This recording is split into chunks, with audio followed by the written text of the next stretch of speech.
everyone, and welcome back to my channel. This is Alley Cat G. Finally playing this vampire game, and I'm excited to be playing it again because if you haven't played this, it's pretty good. It's pretty good. I think it's pretty good. I do recommend it, and it's awesome. Although, due warning at the beginning of the stream, of course, this is a mature game, so, you know, reference to, or like, oh no, like, you know what I mean? You know what I mean. It's mature. It's mature, okay? So it's like, if you can't handle, like, language or, like, you know, they haven't really gotten that sexual, but, like, or gore or mention of it or whatever, obviously, don't watch. But anyway, okay, so anyways, so, we actually stopped playing for a little bit, simply because I am still sick. I am still sick. However, as you can listen, as you can observe, I'm not as sick as I was before. So, you know, hopefully tonight I will be a little bit better in terms of, you know, just reading and not sounding so freaking scratchy and stuffed up. But I do say every so often I still have to blow my nose, you know. I mean, the faucet is turning off, but it's not completely off. And then also, when I do cough, I get into like a coughing frenzy. So, like, if that happens, I'll probably turn off my mic and turn off my picture, because I don't want you guys to watch me practically die on screen and be like, "Are you okay?" And I'll be like, "Yeah, no, it's fine. I'm just sick. It's okay. I'm just still sick. It's all good." But like I said, for the most part, I'm fine. For the most part. For the most part. But anyways, let's see. Hey, first, hello, Amy. Welcome first. How are you? Alley Cat, how are you? Johannes, hi everyone coming in. Hey, Johannes. Hello. Wonderful to see you. Wonderful to see you. How are you doing? How are you? But I'm doing okay, besides being a little sick. But hi, Alley Cat. Hugs. Hello, Michelle. How are you? So wonderful to see you. I'm good. Oh, Johannes, I'm glad you're good. Okay. We're fine. We're fine. Oh my goodness, but I hope you all are doing good tonight. But anyway, okay, so last time we played this game, so Sophie, our maker, our sire, as they call it in this game, she has a little errand for us, and that is, I don't quite remember, but I think it's like to give, no, we have to set up a meeting between her and another vampire, but they're not,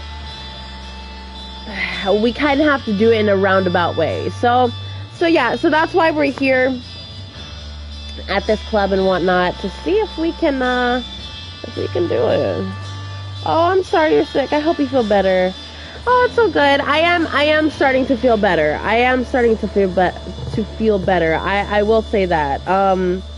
Like, it's, I don't know, I've been sick for like over a week or so now. So it's like, you know, I'm definitely feeling it. But I'm okay for now. I'm getting better. But I'm good. Thank you very much. Hey, that's awesome. Okay, all right. Let's see what happens tonight. Hopefully, if I don't start coughing, because I feel it in my throat, like I might, I don't know. All right. The place is teeming. Oh my goodness. The place is teeming with people tonight. You arrive in the middle of the concert. The music is loud, almost deafening, and it takes you a while to get used to it. My goodness. Oh, come on. Come on. See? Okay, hold on.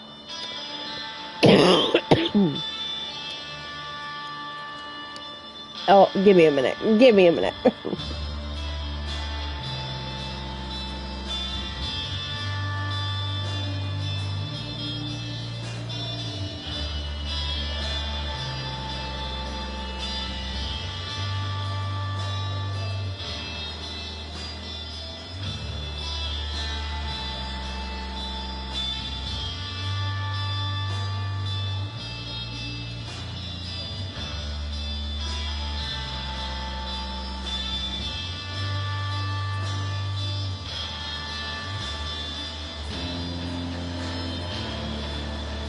Whew, okay.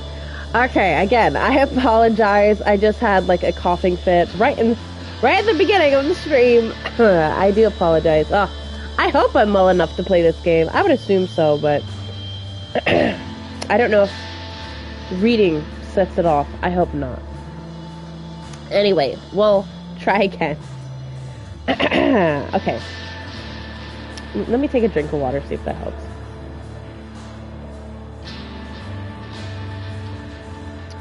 Anyway, the noise hurts your ears. This venue isn't suitable for this kind of music, and none of the instruments sound the way they should. The canopy sets you on edge. I don't know, I said that wrong. A group of a few dozen patrons are tightly packed together, and the smell of their sweat and youthful, excited blood overwhelms you momentarily. It's with some difficulty that you turn to the task at hand. You've heard your fair share about the anarchs and how they fit into kindred politics, but you only have your short encounter in Corona Park on which to base your actual opinion on the faction. Oh yeah, that guy that that guy that got his head severed.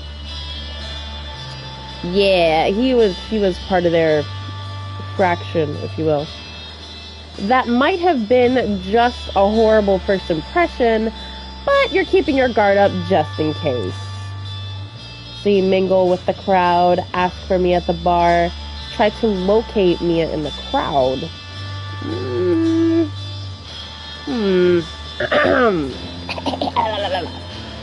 Let's see. Let's try to locate her in the crowd. I feel like maybe that'd be the better thing. Don't apologize, says Michelle. Aw. No, it's all good. Yeah, I know. I just... like, I know sometimes when I turn off the camera and whatnot, people don't see me, so they're like, where is she? And then it's just like, I'm coughing and crap, that's why, you know, so I don't know, I just feel bad because, you know, it's like, nobody can see me or hear me, so it's like, oh, but I do that on purpose, because it's like, it sounds really bad, and it looks really bad, so it's like, I don't want that to be seen, so, I don't know, I guess maybe I'm apologizing to myself, I don't really know. But anyway, so sharpening your senses in a place like this is a huge gamble. Oh, okay. You try doing it slowly, bit by bit, so the loud sounds and lights don't dull your perception. A face flashes before your eyes in the mosh pit that just formed in the front of the stage. Were those fangs? You're pretty sure you saw fangs on one of those girls. A short pause in the music lets you take a closer look. Yeah, she's different from the others. You notice small details. No perspiration, the paleness of her skin. Here goes nothing. Heard you're into anarchy. I'm new to being dead. I want to learn about anarchy.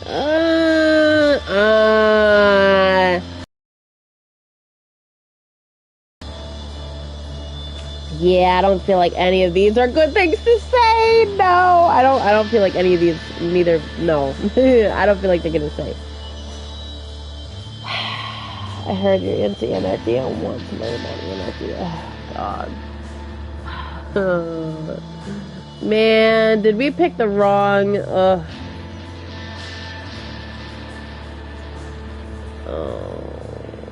man. I don't know.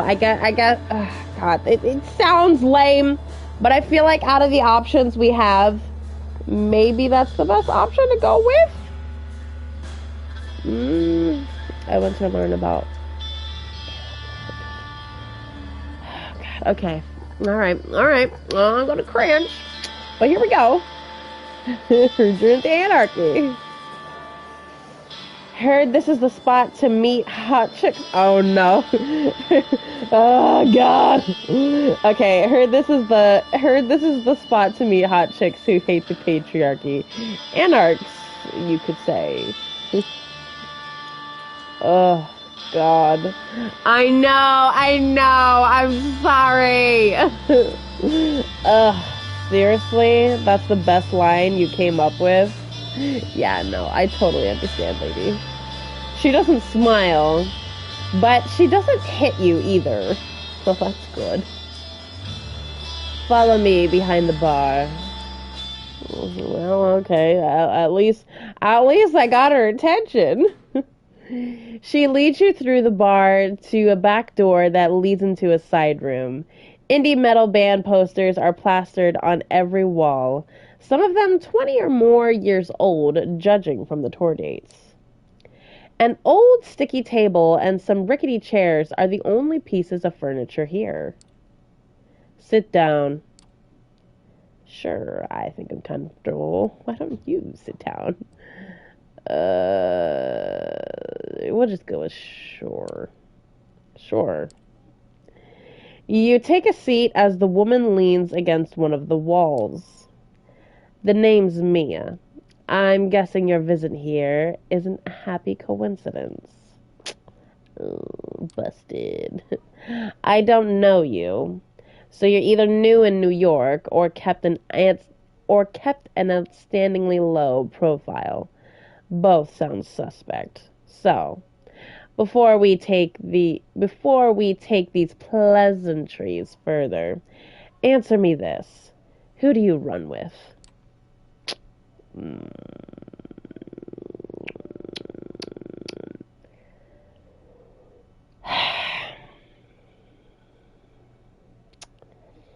That's a trick question, if I've ever heard one. Let's see. Hippy Dippy! Hi, just recording here. Hello, Hippy Dippy. Wonderful to see you. All good. Hey, lurkin' is working. I appreciate it. I appreciate the lurkin'. Thank you so much. Yeah, I definitely need it. So thank you. Okay. God,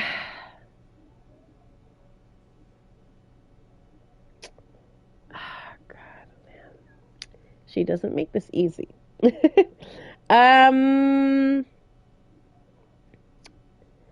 Maybe if I say I'm looking to switch, maybe it will be okay in her eyes.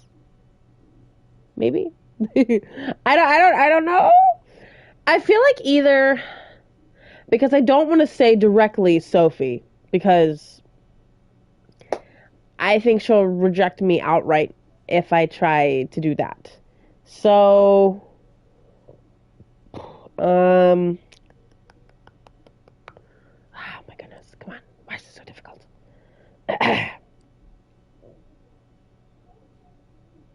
You know what? Let's go with this answer. I can, I guess, but I'm looking to switch. Is that so? Yes. She looks you up and down. It's hard to read her. Okay, sure, I'll bite. But let's get one thing out of the way. She leans in. If this is some clever ploy to oust me from my domain, or if you're here to spy on me and the movement, I'll make sure you don't enjoy undeath much longer. Got it? You can tell it's a purely theoretical question. Right. Here's the pinch. The cam likes to think they're the vanilla option, what with the prince bitch panhard, pretending that they were always in charge. But New York has never been a fully cammy city. They might have won the city in '99, but cams have had their asses handed to them many times over the years. And the movement has been here for at least as long as they have. Hell, I moved to NYC before World War II, and that was a good while before I saw the cam for what they are. A way to keep us all subservient and in line. The ivory tower will tell you they're the only safeguard for the traditions, and that's kind of the problem. There's only one tradition we in the movement feel should be respected. The masquerade, obviously. Everything else? Ask the prince, and she'll tell you it's the logical continuation of the masquerade, but it's really just a way to keep the elders powerful and in control.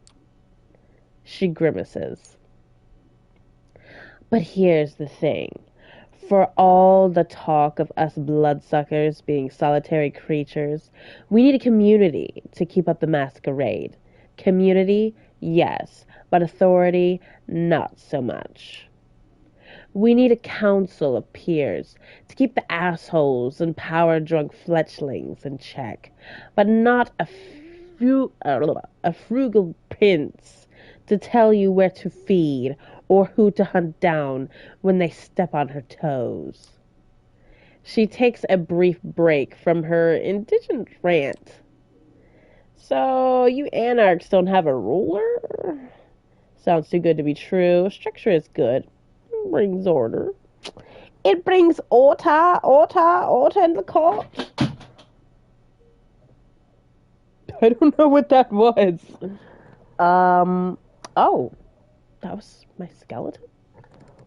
What's the matter? Why did you fall down? No!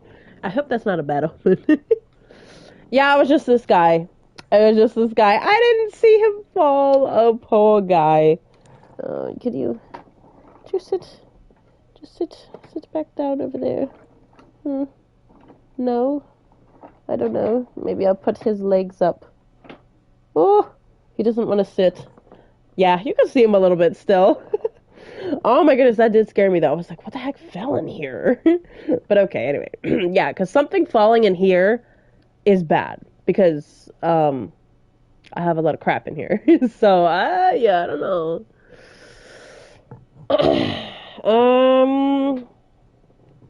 I'm gonna ask this question. So, you anarchs don't have a ruler? A ruler? No. But leaders? Sure. Most follow old boss Callahan's lead. Well, I don't know. I guess that's how you say it. LOL. LOL is Michelle. Yeah. I didn't know. I wasn't sure. Let's see. Most, but not you. So I should talk to Callahan. Is Callahan like a anarch prince? Let's see. Ruler? No. But leader? Sure. Most, but not you.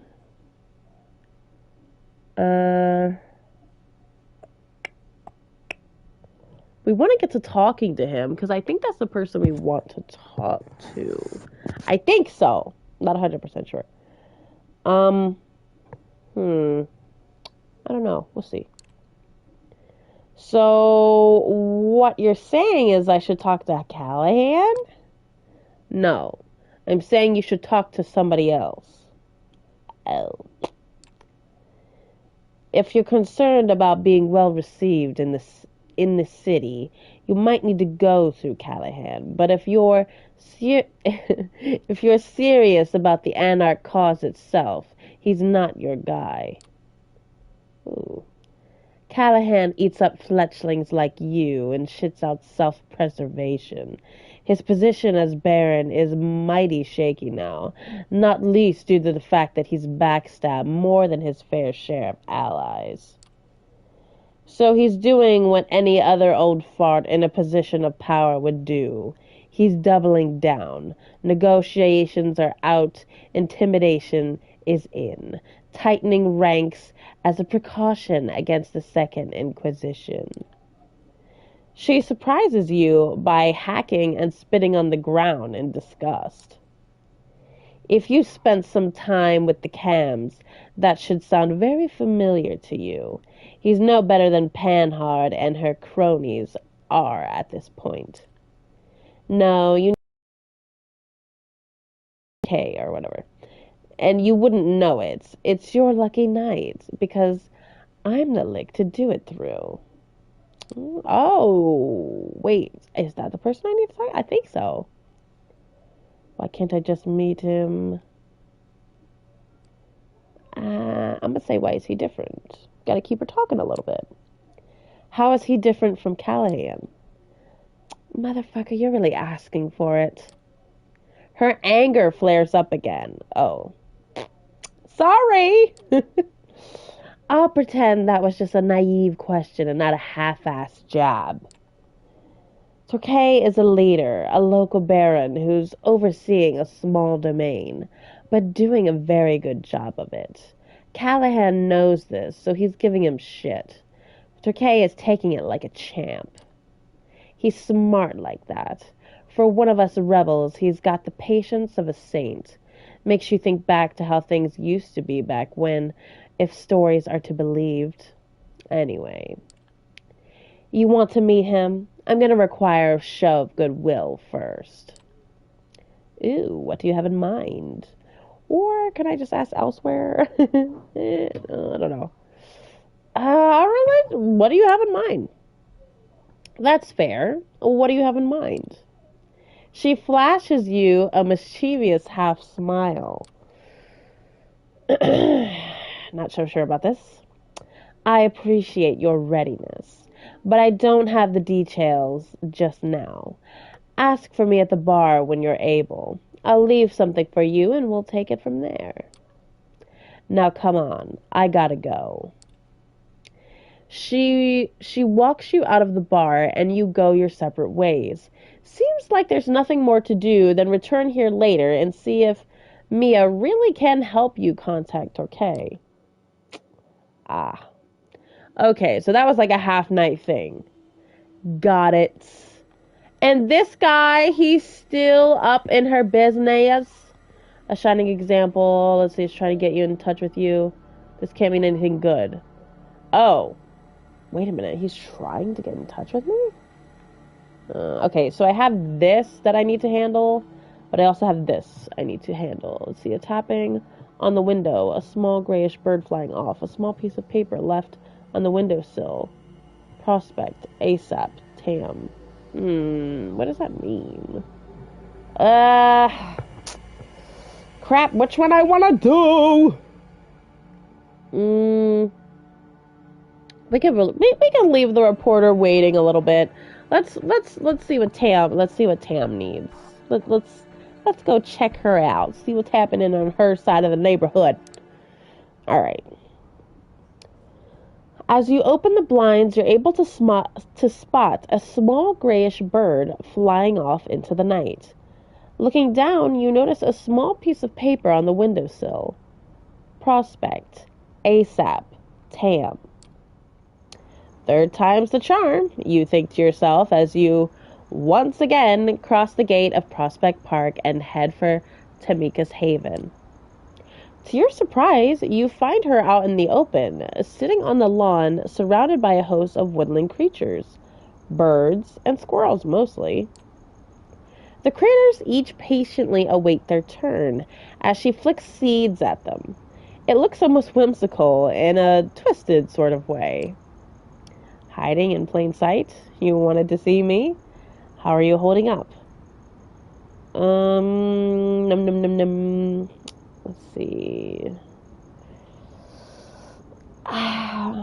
See, I don't know. I know this is dumb. I know I'm taking every decision really seriously, but I do wonder if me having some sort of sense of humor towards certain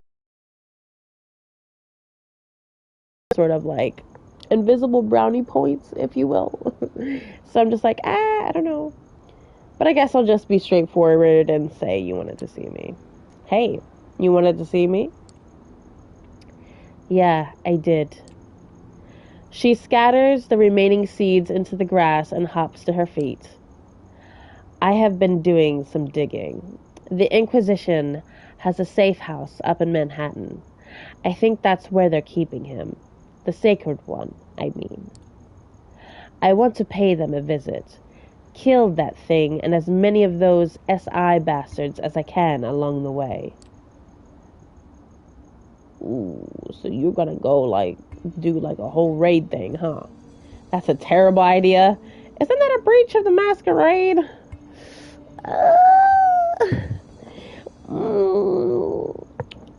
Yeah. I don't know about this, Tamika. Let's see, is it really worth it? Maybe the better question is it really worth it instead of is it a breach? Because, again, you just got to think what she's thinking when I say something. So it's like, I don't know. Maybe I'm thinking too deeply about it, to be honest. Draco, hello! How you doing, Draco? Wonderful to see you. Hey, hey, hey! Queen Bee, hello! How you doing, Queen Bee? How are you both doing tonight? I'm gonna ask, is it really worth it? Is it really worth it? I know you want revenge for your sister, but at the very least, it's a clear violation of the Masquerade. Okay, there you go, there you go. Hey, got my back. Yeah, and that's the least of our worries. Throw in a legion of armed goons standing in our way and an all-powerful vampire as the cherry on top. But there's more to it than just revenge. I think it can help me find out who I really am. I know it sounds corny, but I can't really explain it better than that. Trust me, I'm not taking this lightly. It's just something I have to do, with or without you. Does Raguel know about this? Oh, what the hell, I'm in. You convinced me. I'm in. No, I'm just kidding. No, but let's ask about her brother, though, because I don't know what he knows, if we know, if she knows, if he knows, you know. Just out of curiosity, does Raguel know about this master plan of yours? Oh, no. Ow, shit. He's there. He does now. That's not good. He emerges from the shadows a mere few feet away from you. Son of a gun finally managed to sneak up on you. Tamika eyeballs him as he gets closer. You've seen that look before. She's clearly asserting her position, but this time it comes off as a formality rather than an actual challenge. How long have you been there, Raguel? Long enough. I'm still not buying the whole sacred one bullcrap, but taking a bite out of the Inquisition's collective ass is just too good to pass up. I want in. Oh, you're not gonna try to stop her, okay? Alright. He's like, nah, I wanna kick ass too. Come on, let's do it. No, power team, yay! How are you feeling? Asked Queen Bee. I'm okay, if that was not an answer to your question. I'm still sick. I still have to blow my nose every so often, and sometimes I do get into a coughing fit, which, if I do get into a coughing fit, I will mute and take my picture away, because it just don't look good when that happens. But I mean, for the most part, I definitely feel much better. I'm over the worst of it, but I'm doing pretty good now. But thank you for asking, Queen Bee. Thank you for asking. Anyway, the last time I saw a DDLC related dating simulator was KFC dating simulator on Twitch. Dude, I want to play that game so bad. Oh my goodness, for Valentine's Day, I want to play that game. Oh, Mr. KFC. Gotta bake some chicken for me. I recently installed Bloodborne. Ooh, okay. And how do I get past the first part after the wolf monster thing? Okay, let's see. Let's see. How do I get past the first part after the wolf monster thing?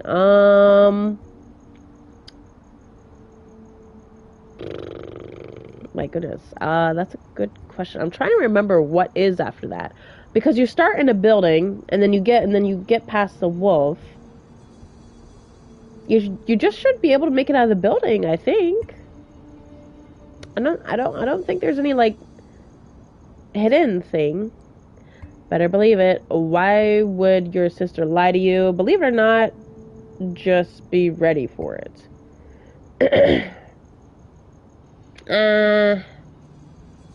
Let's see. Better believe it. Believe it or not, just be ready for it. I think that's good. I think that's good to say. Call it the Sacred One, Santa, or the Tooth Fairy. Just know that it's very real and very dangerous. Ugh, fine. Consider me fairly warned. Now, can we move along? I'm itching to kill some SI fucks. I guess we could use the help. Nah, you're a loose cannon. Tamika? That's right. We'll ask Tamika. Tamika, what you think? What you think? Tamika, you got an opinion? Heh, guess I know who the alpha is around here. Oh, come on, dude. She told me to come here. Bro, get out. Get out. Get out. Man, I'm sorry. He's dumb for saying that. He's dumb.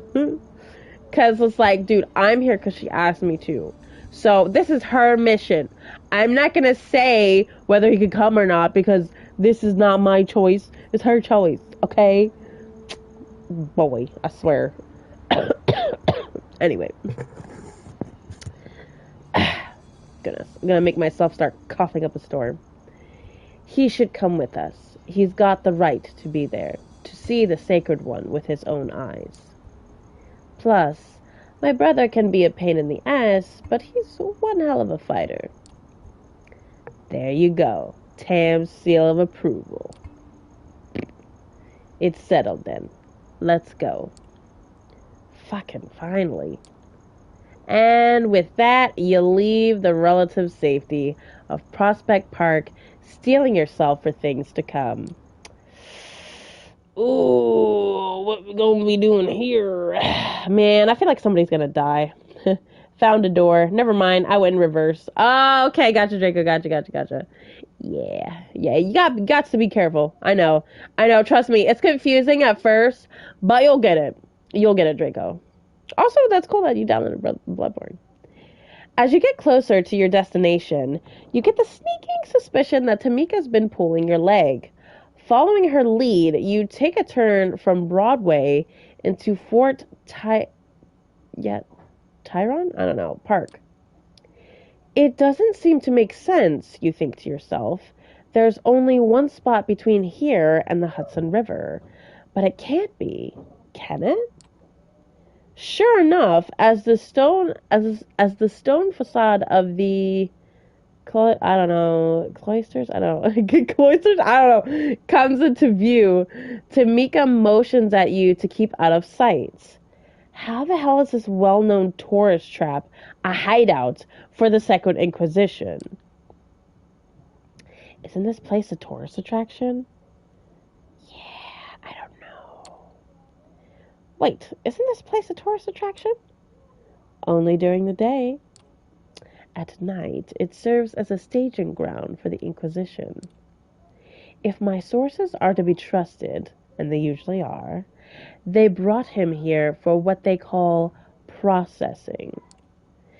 Doubt they'll keep him here for long, though. If we want to get to him, it's now or never. So, I'm not 100% sure I understand, but okay, we'll just go. As if on cue, a group of armed guards walks out of the museum, pushing a gurney with a large steel container on top of it. As they wheel it out into the open, a truck approaches. The operatives start preparing to load the crate into the vehicle.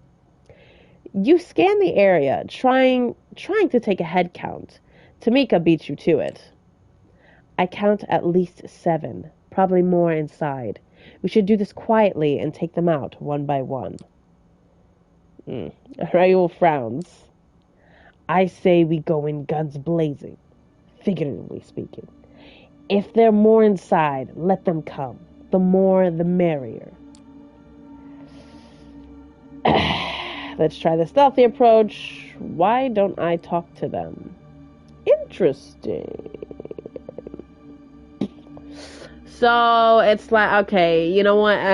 God, man, they're gonna do this to me?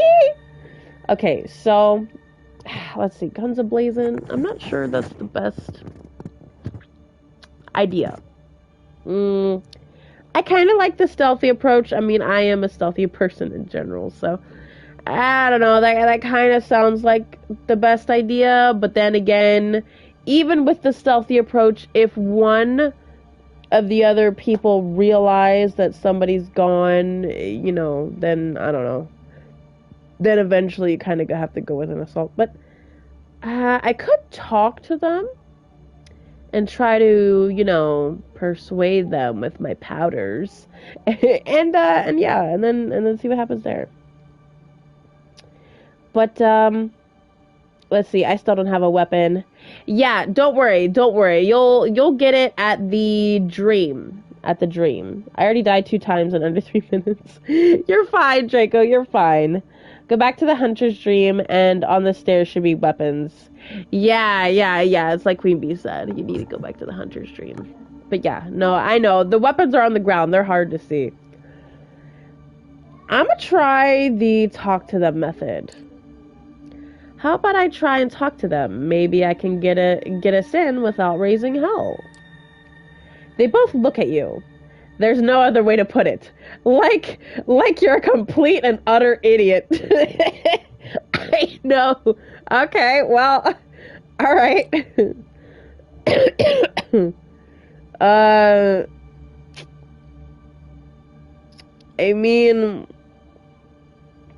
I mean, why not? You know, I mean, that could be a thing, right? You know, hopefully I could use my powers. That's what I'm banking on. But yeah. What? I can do it. They look at each other. You want to talk to the Second Inquisition.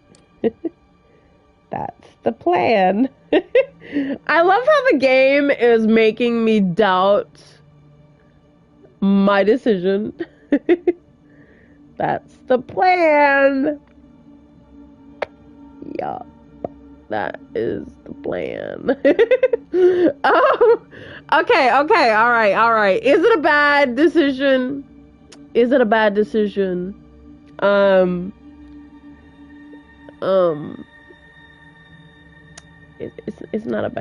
right?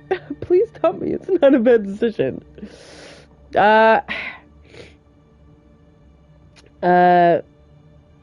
I'll be like, hey, what's up? It's really chilly out here, right? Okay, bad idea. Oh God, I don't know. I don't know. Because I can use my powers. What, you think they might shoot me before I even have a chance to talk to them? Gosh, I don't know. I'm gonna say, yeah, that's the plan. That's the plan. That's...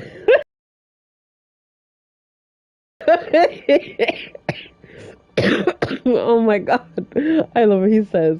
That's gotta be the dumbest fucking thing I've ever heard. Offense attended. Tamika raises an eyebrow, giving you a look that, well, calling it patronizing would be an understatement of the century. Give me a chance. Oh my God! Game! Stop it! Okay, either let me do it or not let me do it. Okay, stop making me think it's a bad idea. Don't give me the option if it's a bad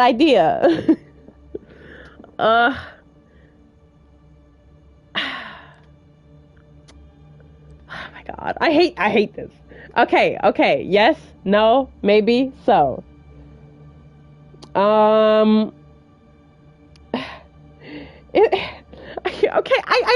literally don't know. Like, because if somebody were to do this to me in real life and said my plan was stupid and I was like, no, but I'm confident, and they kept going and they were just like, really? Really? Are you really gonna go up there and talk to the guy with guns? You gonna do that? And I'm gonna be like, yes? Because, like, I can use my vampire powers, right? Like, I don't know if I should stick to my guns or not. Give me a chance. Okay, bad idea. Okay, you know what? I'm gonna try one more time. And if they keep going, I'm gonna say no. I don't like it. Hey, I can be pretty persuasive, alright? Just give me a chance. Yeah, we're not doing that. Okay, so it's either sneaky or stabby.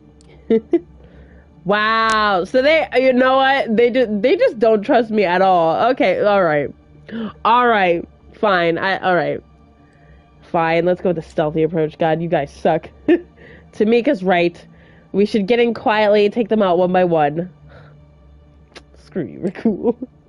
Tamika nods in silence. Ugh, fine. Now let's do this already, before you two bore me to final death. You split up, aiming to cover as much ground as possible. Sticking to the shadows, you advance, keeping track of one another's progress.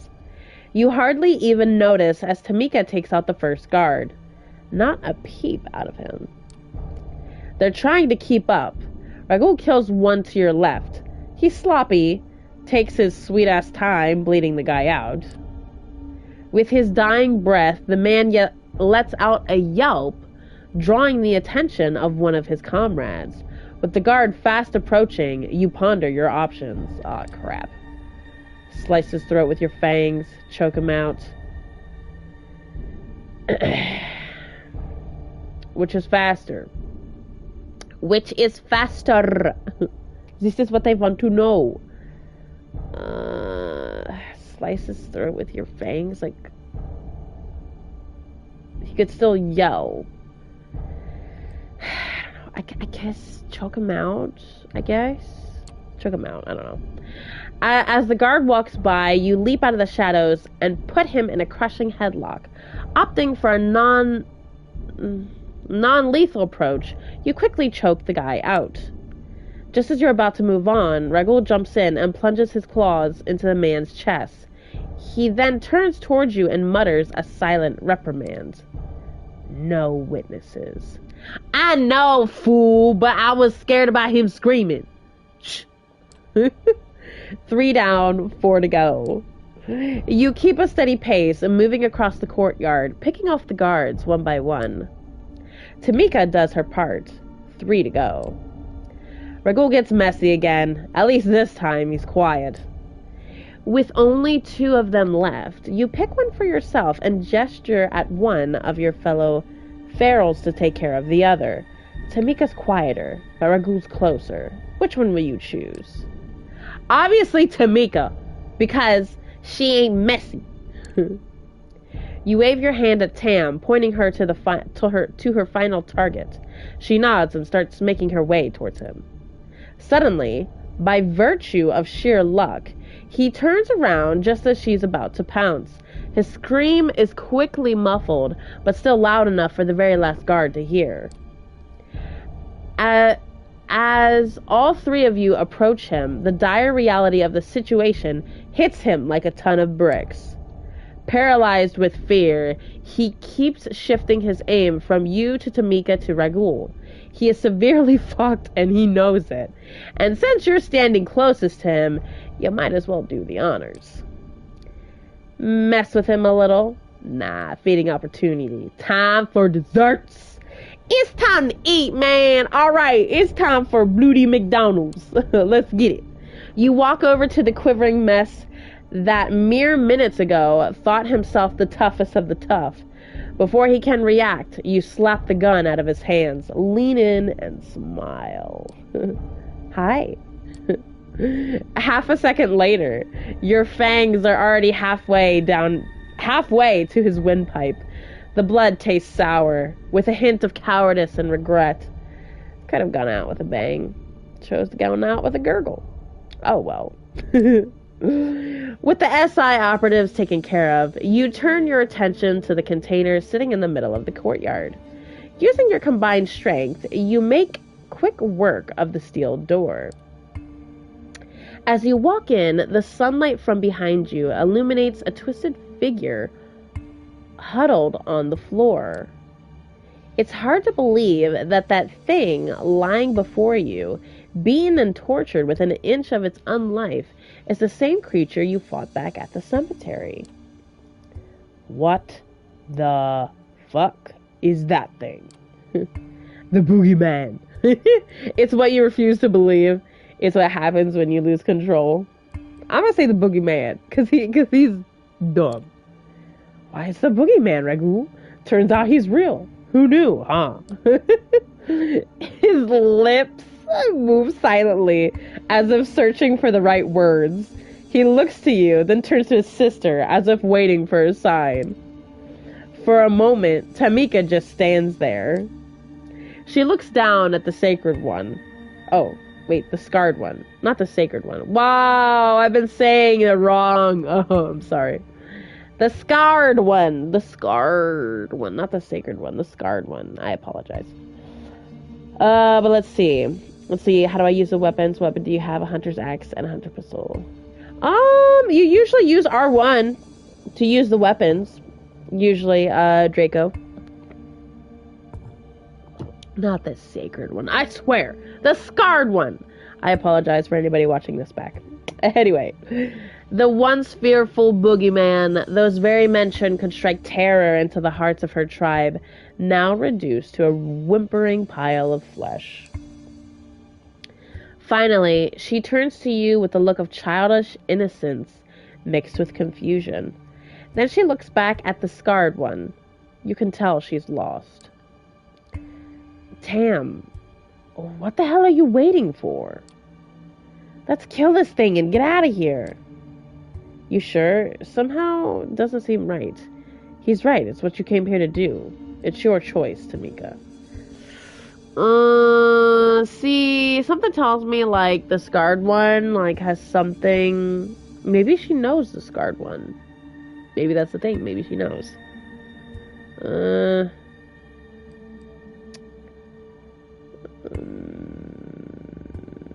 Let's go with this option.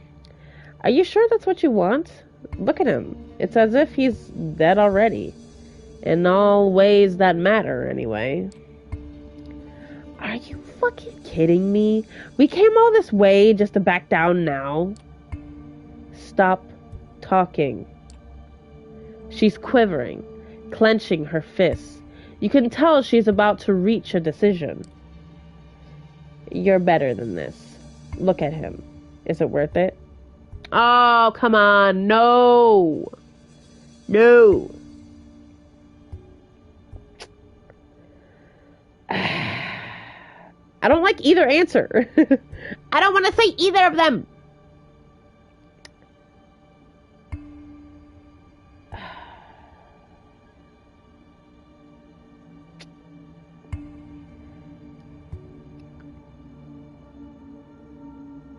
I don't know. I feel like either answer is the same. Remember, you don't have to do this. You don't have to become like him.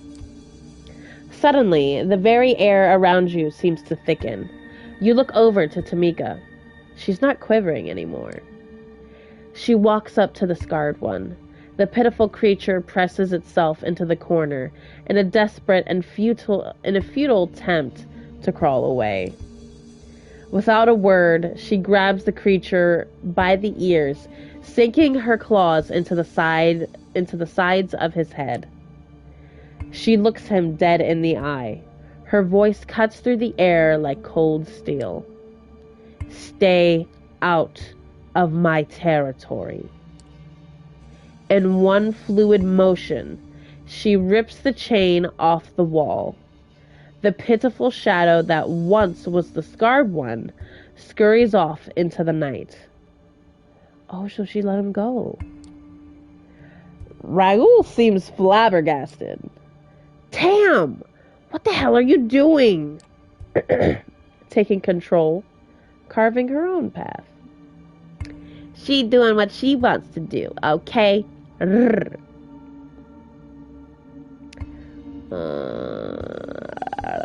not sure. I feel like they're both kind of the same answer. Taking control. Standing outside. Yeah, I feel like the other answer was better. Standing outside the steel container, the three of you take a moment to gather your thoughts. You look at one another, at the blood staining your hands, clothes, and face. In the pale moonlight, it appears black and shiny, like fresh ink stain on a fresh sheet of paper. Without another word, you head back towards the city lights. The journey back takes longer than it did in the other direction. With bits and pieces of the Second Inquisition still stuck to your clothes, you decide to play it safe by sticking to the back alleys and cutting through the darker corners of the city. Tamika stays several steps ahead. Both you and Raoul are both content to follow her lead. You can tell that these last few nights have taken a toll on her, but not necessarily in a bad way. She seems stronger, somehow, confident, more in tune with herself. Soon, the awkward silence proves unbearable enough that you're willing to risk making small talk with Raoul. I'm still not sure what happened back there. You think she's gonna be alright? You think she made the right choice? This is a good question. Let's see, R1 does punch or something. Oh, Draco, you have to equip the weapon. Do you have the weapon equipped? Do you see the weapon in your hand? Hey, TFC! Meow, meow, meow. Hello, TFC. So wonderful to see you. How you doing? Let's see. I'm not sure what happened. Let's see if she's alright. Yeah, I guess. You think she's gonna be alright? Yeah, I think so. She's just got to figure some stuff out. Our lineage, we have a special relationship with the beast. We can either let it control us or become attuned to it. It's a constant struggle, marked with difficult choices. I think Tam just made one of them. Pondering what you've just heard, the rest of the trip barely registers. To your surprise, you suddenly find yourself back at Prospect. Tamika keeps walking. She strides through the park gate like a queen of old, returning after a victorious conquest. You want to call out to her, but Raoul stops you with a gesture. Not yet. Give her some time to process all this shit. She'll let you know when she's ready. And hey, you did alright. I mean, don't get me wrong. You're still an asshole. But yeah, thanks. He smiles at you. Wonders never cease. See you around. And with that, he follows in his sister's footsteps. A weird smile creeps onto your face as you meld into the New York night. Ah, this is good. Okay, now I must rest for the night. And let's see what other things pop up on my map this night. Ooh, that's right. We have to go back here. I wonder if this is only going to take another half night again. So you arrive at the Leech Pit, finding it less rowdy than the last time. The bar is still packed, and the dance floor is empty tonight. Instead, the old, crackling speakers are playing music that would sound like noise even on a high-end hardware. Mia is nowhere to be seen, but you do remember she requested that you ask for her at the bar. You approach the bar as the bartender finishes pouring a beer for an older guy in a frayed Iron Maiden t-shirt. She turns to you. What can I get you? Is Mia around? I was told to ask you about Mia. Did anyone leave a message for me? Blah, blah, blah. How are you doing? Asked TFC. I'm doing relatively well. I am a little sick still. I'm coughing every so often. You know, I still got my runny nose. I've been sick for about a week now. I do think I am starting to get better though. So you know, I get a little bit better. But how are you, TFC? How are you? I'm gonna ask, is Mia around? That's probably the best thing to ask. Hey, is Mia around?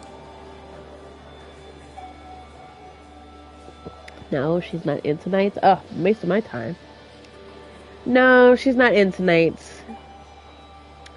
She looks you up and down, and a spark of recollection shines in her eye. Oh, yeah, that's right.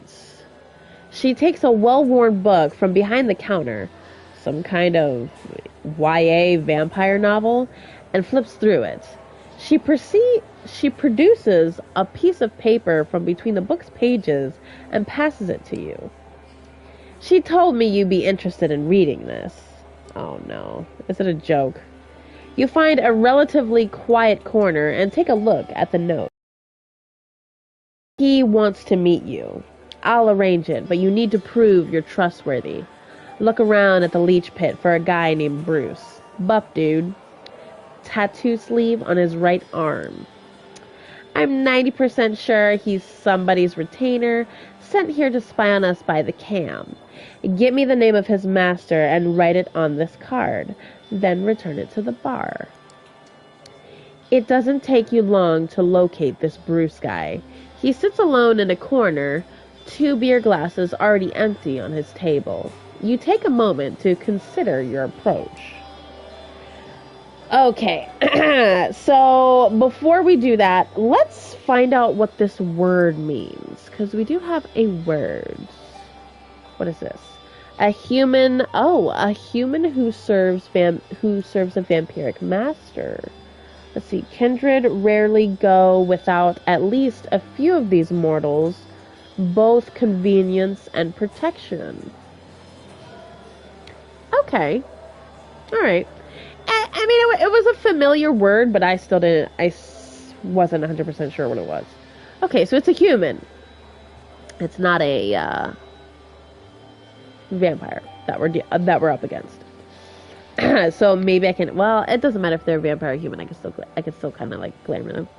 Let's see. Baron, at its most basic, a baron is a strong anarch who controls territory and wields authority over those living in it.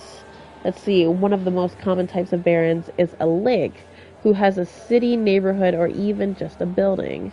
The other common type is a baron who attempts to control an entire city on his own. A local strongman, he behaves suspiciously like a cam prince. Okay. Alright, well, I just needed to know what their retainer was. Brot. Let's see, I've been sitting here watching random vids and trying to research my Dark Souls 1 challenge run a bit. Oh, really, TFC? Really? Oh, my goodness. Yeah, oh, my God. Yeah, I swear, you do some really hard runs. I tell you what. Wow. So it's like, I'm assuming you're watching vids on the challenge, or they're just, like, completely random, like cat videos. Hey, hello, Calvin. Meow, meow, meow. It's Catnip Alley Cats, a.k.a. Hocus Pocus. Hee how you doing? Hello. Thank you so much for coming by. I'm doing relatively good. I'm still a little sick. You know, I'm like I said, I think I've been sick for like a week now. I still got, I'm still a little sneezy, still a little coughy. But other than that, mentally I'm okay. So that's good enough. The first option, get him drunk and talkative. But anyway, Calvin, how are you doing? I think I asked that. I don't know. Let's see, ask for his master's name up front. No, we probably should not do that. Feeding opportunity, bar patron. Nah, we just fed. We should be good. Presence, strike up a conversation. I think presence is probably our best idea here. I mean, drunk and talkative is honestly kind of good too. Like, but what if he's, I don't know, he's human. So we should be fine. I don't know. Maybe let's strike up a conversation. Let's see how that goes. Let's see how that goes. The man immediately notices you, but doesn't move from his spot. The other seats are empty. When you focus the blood to boost your attractiveness, it's not just Bruce who notices. He's into you. So are other people, doing double takes as they pass your table. Oh, yes! Man, I wish I was a vampire. It's like, oh, shit. Who's she? Well, technically, I think in this game I'm a guy, but whatever. It's okay. Sexuality is fluid. Let's see. Okay, so it's not just Bruce who notices. I'm sorry. I love this line. Oh, he's Bruce. Okay. Hey, you. Have I seen you here before? Why, yes, you have. No, I'm just kidding. Probably. Yeah, probably. It's possible. I'm a regular. It's my first night here. I'ma probably say, yeah, probably. Oh my gosh. I'm here working on a poster. No, you're good. You're good, Michelle. You're good. Hey, Allie, what's up? Hey, hello. UK. How you doing? It's going good. I'm still a little sick. You know, I've been sick for about a week or so, but for the most part, I'm okay. I'm just playing this game, you know, for Spookatober. Covered your face, LOL. Thankfully, I can't get you guys sick through the screen. Thank you so much for the nice comment on my room. Oh, no, you're welcome. Dude, your room looks so good. Jealous. Utterly jealous. Dude, I love the Sailor Scouts on your wall. Oh my goodness. I would love to have a poster like that.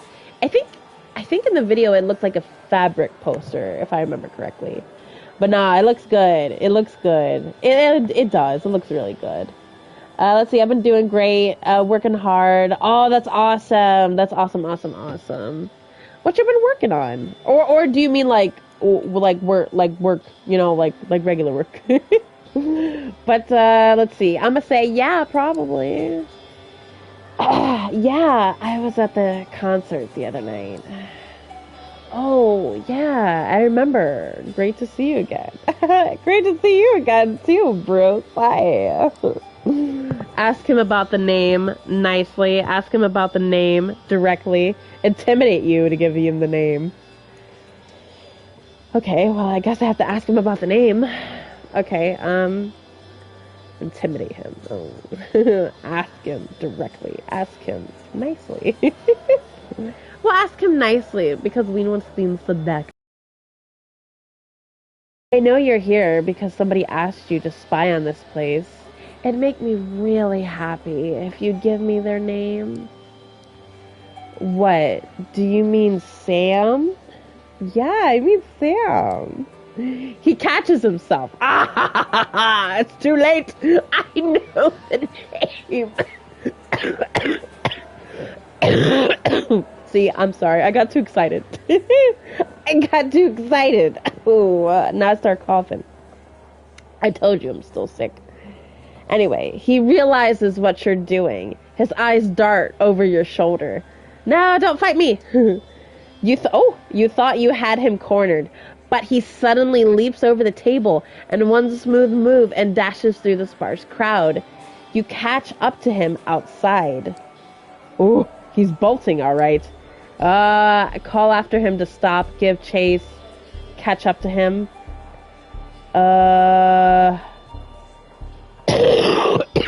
Excuse me. I'm sorry. I got too excited, god dang it. I was like, no, Bruce! Okay. Again, I don't know what that word means, but I think that basically just means use your vampire powers, your vampire juju powers. and just kind of run up to him and be like, "Ha! I got you now." Okay, let's do that. Throwing caution to the wind, you focus... Oh, whoops. Maybe we shouldn't throw caution to the wind. Anyway, you focus your blood and give chase after Bruce. He might be faster than a human, but his abilities are a fraction of yours. He dashes into a nearby alley and you follow suit. Before he can jump the fence, you tackle him to the ground. A short brawl later, you are standing a few meters apart, Bruce eyeing you with hatred. Oh, come on, don't hate me, baby. Don't hate me. Tell him his cover is blown. Intimidate him with violence. No. We're lovers, not fighters. Tell him his cover is blown. Listen, your cover is blown. I was told who you are. You better come clean. Your master's name, that's all I need. He told you! His name is Sam! Bullshit. Besides, she'd kill me if I told you. And I quite like being alive. Ah, dang it, my nose is doing stupid crap. Sorry. Here's the deal. You tell me your master's name, and you save yourself a world of hurt. Unless you want to exit this alley on a stretcher, you better... Whack! Bruce doesn't wait for you to finish talking. Oh, did he punch me first? He jumps at you, kicking and punching with dizzying speed. He takes you by surprise and puts you on the defensive. Just as you're about to retaliate, he breaks away, jumps the fence at the end of the alley, and is gone into parts of the city unknown. Ooh. Well, we got a name. Sam. It has to be Sam. Time to leave something for Mia. You borrow a pen from the bar and flip Mia's note to the other side. Sam. And you know it's a she. That still leaves a lot of options. You could pull a name out of your ass or let Mia figure it out. Put down Samantha. Leave Mia the info you have. Leave no name. Why would I leave no name? That's stupid. Okay, well anyway. Man, come on. I wanted to make love in the club with my fist. No, I'm just kidding. Anyway. He was kind of hot, right? But anyway. But, let's see. Well, yes and no, says TMC.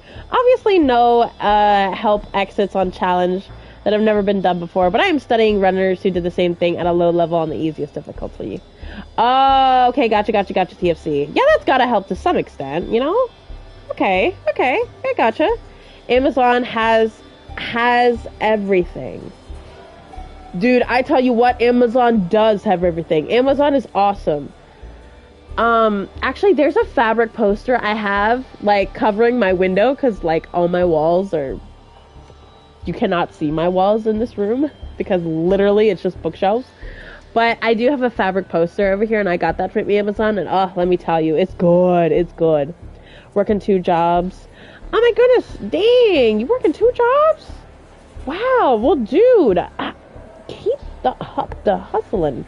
I can't say I know how hard that is, but just having 1 job, just in general, that's hard enough.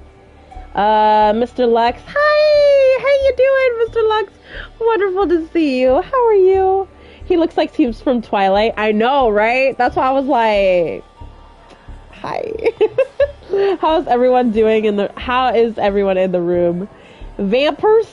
Yeah, we getting some vampires, Mr. Lux. We're looking at some actually, I'm a vampire, so I'm a vampire. He was a human, actually, that guy. I'm exhausted, to be honest. Oh, no! Oh, I'm sorry you're exhausted. From school, I'm assuming? Oof, sucker punch. I know, right? It's like, why he gotta sucker punch me? I don't know. I didn't do nothing. Well, yeah, no, technically I did. Okay, never mind. Okay, let's just leave her with all the info I have.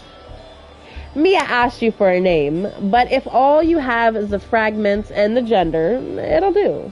You jot down a note. Bruce referred to his master as Sam and called her she. Yeah, see, that's good enough. You pass the piece of paper to the bartender. She sticks it back in the same book. Hold on 1 second. She wanted me to pass something on to you. She produces a cell phone from behind the counter. It's ancient. At least 15 years out of date. Oh, well, whatever. It's fine. I'm old school. I like it. Oh, right. And this. An old charger for the piece of junk in your hand. They really did think of everything. She said she'll be in touch. Alright, well. It takes you a moment to remind yourself how to operate this thing, and you find that its phone book is blank. There's no Wi-Fi connectivity and no saved messages. It's got a version... Wait, it's got a version of Snake, though? I'm sorry, when somebody says Snake, I'm thinking like Snake, like Metal Gear Solid.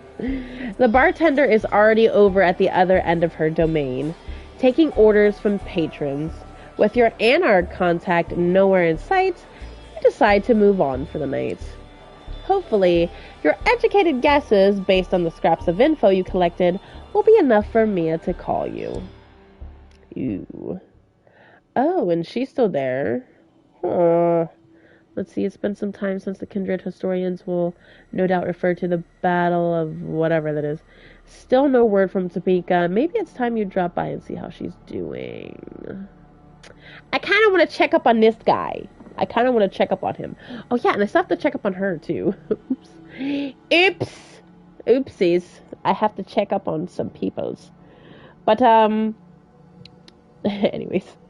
They are trying to steal your identity. Identity theft. Now, I'm trying to get some information. So I'm a vampire working for another vampire and trying to get into this other vampire's, like, good graces. And so she's like, well, somebody is in our club that looks suspicious. I want you to gather information on them. So that was me trying to get information, and it was lackluster a little bit. I mean, I got a name, I got a gender. Hopefully it's enough. Hopefully it's okay. Hey there, Michelle. I want to buy another one, but I said nope as all finished. Gotcha. I understand, Calvin. Well, if you were going to buy another one, what would it be of? What would you buy? Yep, mental exhaustion. Oh, I hear ya. Oh, I'm so sorry. 15-year-old phone? Might be a burner phone? I know, right? Because could you think of that? 15-year-old phone. That's... well, like, what would that even be? No, Nokia is not that bad. It would at least be a flip phone, right? 15-year-olds like a flip phone? I think. Oh my god, I don't know. I don't know. I really don't know. Let's see. Vampireception. I know, right? Vampireception. Hey, let's go. Okay, alright, let's see. Let's figure out what's happening with this nosy reporter. Let's see what's going on with this guy, because he's been there for a few nights. I think these other two can wait. But let's see what's going on with him. Let's see if we can wrestle some of his fiddlers. You're just leaving your haven when you notice a small note slipped under your door. You pick it up cautiously and fold it open. I know what you are. I know everything. Meet me at the Beautiful View Motel, or everyone else will know too. Great. The note is signed Frank. Great. No, Frank. Uh-oh, SpaghettiOs. That's not good. Cursing under your breath, you check the Beautiful View Motel. It's located in Queens. Getting there will take some time, and something in Frank's note suggests urgency. You run out of the apartment. Oh, well, damn, we got there pretty fast. Oh, shit, look, there's movement over there. That's kind of scary. Stepping into the Beautiful View Motel, you can't help but think that the name makes promises that the building fails to deliver. Outside, there's nothing but an ugly parking lot. Empty. The paint marking the parking spaces almost completely worn away. Standing in the lobby, it feels like there's decades worth of stale cigarette smoke. You're happy not being able to breathe anymore. The furniture looks like it was picked up from a yard sale in the 60s. There is something appropriate in the grubbiness of the surroundings. They fit the image you have of Frank perfectly. It's appropriate to find him in a place like this. You nod to the old woman manning the registration desk. She seems totally uninterested in what you're doing, her eyes glued to the small TV perched on the desk. A cop show. Walking deeper into the motel, you find a lounge that might have aspired to a kind of lavish comfort in its glory days. Now it just feels sticky, like you need to wash your clothes afterwards. Frank sits on a bar stool. There's no bartender, but Frank has a shot glass in his hand. He looks even sweatier than usual. Ew, not Frank. Gross. What's up, asshole? How does it feel not to know everything? You know what? It's safe to you, okay? You asshole. Okay, get out of here with that stinky butt. Anyway, you stop and look at Frank a little closer. He seems drunk. Not a good sign. Despite everything, in your earlier encounters, he maintained a baseline of professionalism. Ooh, you look drunk, Frank. You're drunk, Frank! It's business, not personal. Careful, little man. Okay, sorry, I need to blow my nose. Okay, you know what? I'm gonna mute myself. Sorry.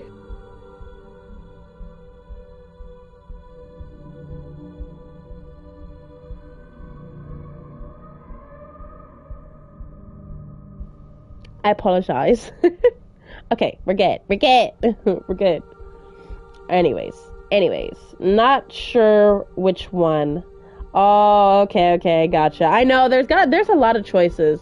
There's a lot of choices on Amazon, I tell you what. They tried to make flip smartphones. Haven't heard much from them. You know, I have seen the flip smartphones. They are kind of interesting. You know, it's kind of interesting how we went from a flip phone to a smartphone flip phone. Oh my god, wow, that's a tongue twister. But yeah, those seem pretty interesting. Have you heard of the new Tesla phones yet? Supposedly makes the newest iPhones look silly. Really? No, I have not. I have not. What did they look like? Elon looking at smartphones too, eh? I swear, wouldn't surprise me. He always seems to have that ingenuity to him. Yeah, I'm not surprised either. Okay, let's see. You're drunk. It's business, not personal. What to say. Careful, little man. I'm gonna say you're drunk. I don't know. Let's say that. You're drunk, Frank. Sure, I'm drunk. Fucking hell. Frank's voice descends into incoherent muttering. You stop to consider what to do. You're not used to dealing with Frank in a mood like this. He seems more confident and depressed at the same time, as if he had a secret that gives him power but also brought him down. Sit next to Frank on a bar stool. Look Frank hard in the eye. You go behind the bar. I mean, he's drunk. Does it really matter how I am perceived to him? If we sit next to him, it's like we're friends. If I look him in the eye, that's like, you know, I'm like aggressive. But if I go behind the bar, it's like I'm serving him. I don't know. God, why do I think too deeply about these things? I'm gonna look him hard in the eye. I'm gonna look him in the eye. You're holding an empty glass. Oh, you're holding it. Okay. Wow, I'm literally just making this up. You're holding an empty hand, Frank. You think you have all the cards, but you don't. Better just spill what you know, and this will go better for you. Tough talk. Maybe I had been impressed by that before, but not anymore. Frank sounds like he has plenty more bitterness inside him waiting to come out. Let me tell you something else. An ear-splitting sound fills the lounge, and a bright flash blinds you. For a second, an irrational panic grips your dead heart. Is this sunshine? Are you going to burn to death in a cheap motel in Queens? As your vision adjusts, something wheezes past you. There's a series of thunking sounds, something impacting the bar. Frank is lifting the shot glass, miraculously still in his hand. A massive blood stain spreads across his shirt. For a bizarre, incongruous, moment, you stare at the thing sticking out of Frank's chest. It's a crossbow bolt. Another two lie scattered next to the bar, having missed their targets. One missed you by a hair's breadth.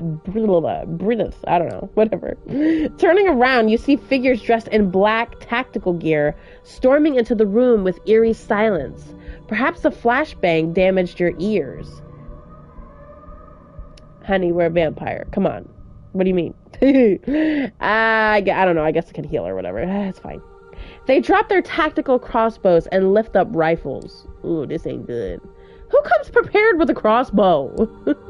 Frank slumps into the floor. Oh no, he had some information. A wooden crossbow bolt will paralyze a vampire, but struck through a human heart, it kills. The scent of blood fills the air. Fight the assailants, make a run for it.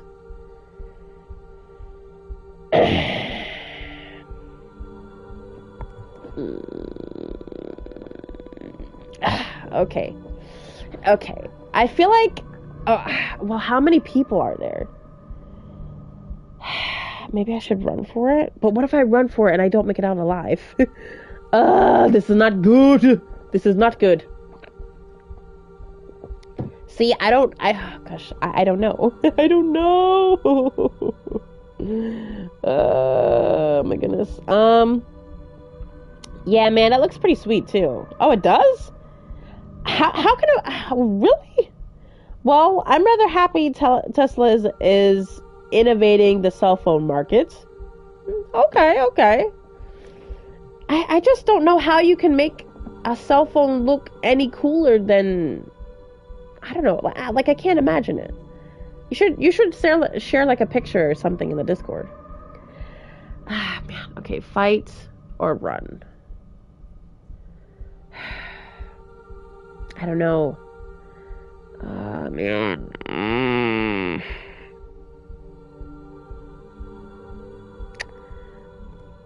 I mean, obviously, they're prepared to kill me. We should probably run for it. We should probably run for it. You're facing a highly trained force of well-armed commandos. There is only one thing to do. Run away. You don't even stop to think, just following your reflexes as you duck behind the bar and dive through a staff door as bullets hit the wall next to you. Fortunately, the blessings of the blood don't care whether you're being brave or a coward. The blood speeds up your body as you rush through the back room, past the empty beer kegs and half-full boxes of liquor bottles. Spotting a back door, you burst outside into the night. Running around the corner of the building, you see 4 SUVs parked by the motel's front door, all black with tinted windows. Oof. A man, a woman, middle-aged, dressed like detectives stare at you in surprise as you run past them. One tries to yell something as you stumble into your car, wrench the door open, and turn the ignition. For a terrifying moment, you fumble with the keys, and then the car starts, and you floor it, careening into the highway. You run into Sophie's building, past a surprised-looking doorman. Time is of the essence. You pound into the door of Sophie's apartment, more for the sake of your own nerves than because you think it's of any help. After a few moments, Sophie herself opens the door and looks at you in surprise. She doesn't have her makeup on, and her hair is disheveled. You've caught her on a night off. Does she have... What happened to you?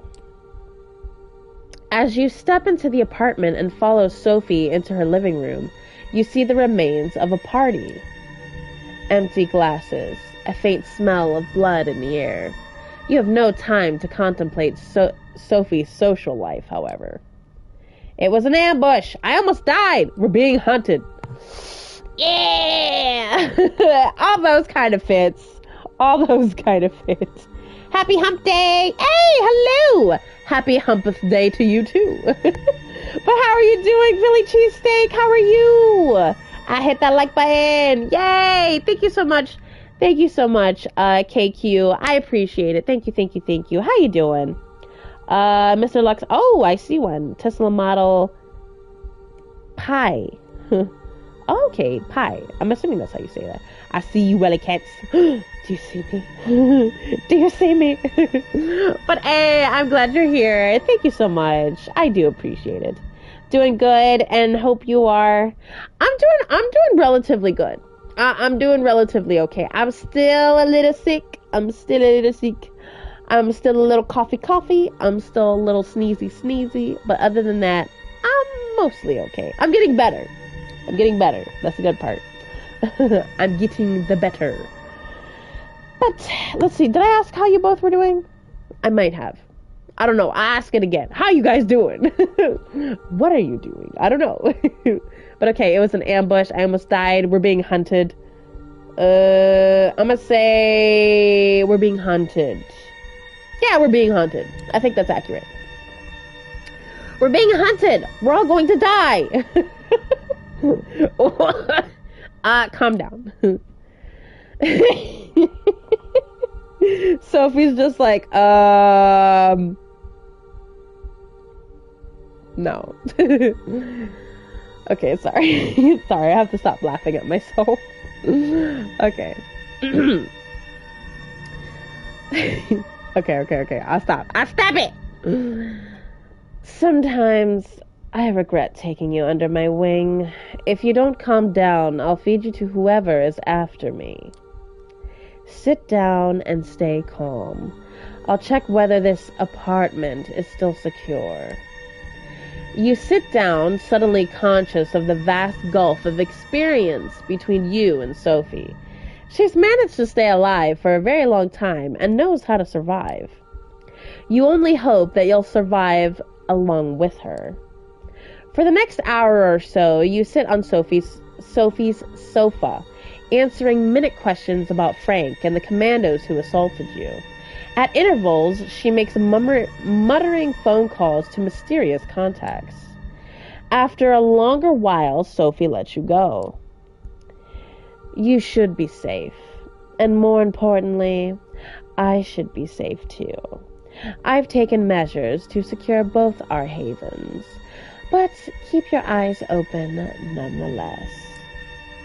You leave Sophie's apartment, wondering whether you'd survive another ambush like this. Yeah, that's kind of not good. Okay, it's time to rest. It's time to rest! A piece of paper is sticking out of your mailbox. It's a computer printout, a note, and a screenshot from Google Maps. It reads, "Meet me at the indicated spot tomorrow at 10 p.m. I'll pick you up and we'll take it from there." No signature. The place marked on the map is a lookout point near Pier 1, just next to the Brooklyn Bridge. You check the phone that Mia's passed on to you. No new messages, no missed calls. It's all a bit fishy, but there's only one way to find out who addressed this to you. Looks like tomorrow evening has been planned out for you. Ah, goodeth. Oh, snap. Guess we have something else going on. You go downstairs as soon as you wake up. One more glance at the phone, but no news from Mia. You take the car down to Brooklyn, park on the front street, and approach the meeting spot cautiously. Oh, but wait a minute. I thought you meant like tomorrow night. Oh, okay, never mind. All right. I guess we're doing this now. A figure about Mia's size is standing there, dressed in an oversized jacket and looking out towards Manhattan. As you approach, you hear her muttering something. Oh, Is it true? But I do not think it true. If I do not think it true, then it cannot be true. And if it cannot be true, then... Is that you, Mia? I don't think that's her. Are you the one who left the notes? I'm supposed to meet somebody here. Hello? Hello, is that you? You watching Halloween Ends? Asked Philly Cheesesteak. I've actually haven't watched any of the Halloween movies. I know. It's a big horror movie franchise, and I have not watched it. I know. I'm sorry. but no. Unfortunately, I will not be watching it because I believe that's a sequel, right? I mean, Halloween Ends. I would assume it's going to be the last in the line of movies. I'm assuming, or I don't know if it's like a remake or whatever. Because I know the past other movies have been remakes, but I don't know. So. But yeah, I still need to watch that franchise. Plenty of OJ helps, LOL. Yes, Philly cheesesteak, yes. I need more OJ. Aw, being sick sucks. Glad you're feeling better. Plus, hope you fully get back to healthy soon. Same, Mr. Lux, same. I know. I'm getting there. It just takes a while, you know? And it's like, I don't know. Like, everybody in my house is sick right now. But I think we're all getting better at this moment. So, that's fine. Let's see. Are you the one who left the notes? Is that you, Mia? Let's go with that. Let's go with the last one. Hey, I'm meeting somebody here tonight. I don't suppose that would be you? The woman turns around. It's not Mia. Whoever it is, you have never seen her before. She looks perfectly plain and unmemorable. Why, yes, it's me. We are meeting now. You are meeting me. I am meeting you. Such a joyous occasion. You turn around. Oh, that's not good. You turn around. 3 men, all of them burly and threatening, approach you. One of them takes the lead. Oh, okay, so he's a vampire. So, you got the message. I did. Who are you? What is this about? Like, literally, can I ask all of these, like, in succession? I did. I did. What now? Now you come with us. Yeah, I don't know about it. The boss wants to meet you. Oh no, what boss? The final boss? Oh wait, is it Kaiser? Is it Callahan? Is it Torquay?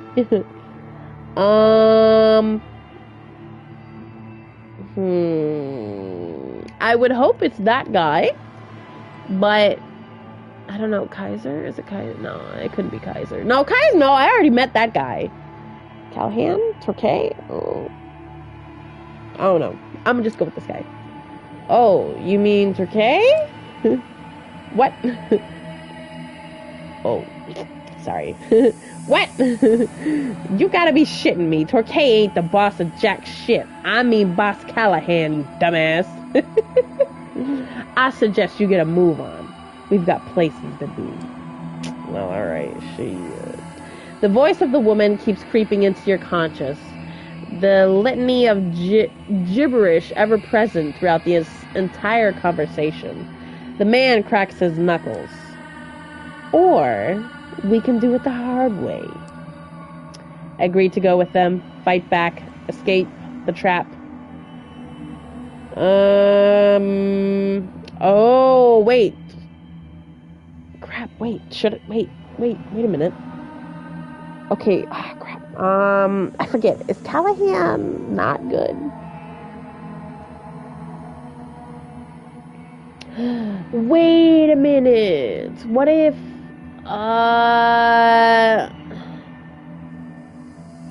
Sugar, I don't know if I should go with him or not. Because I could either agree, fight back, or escape.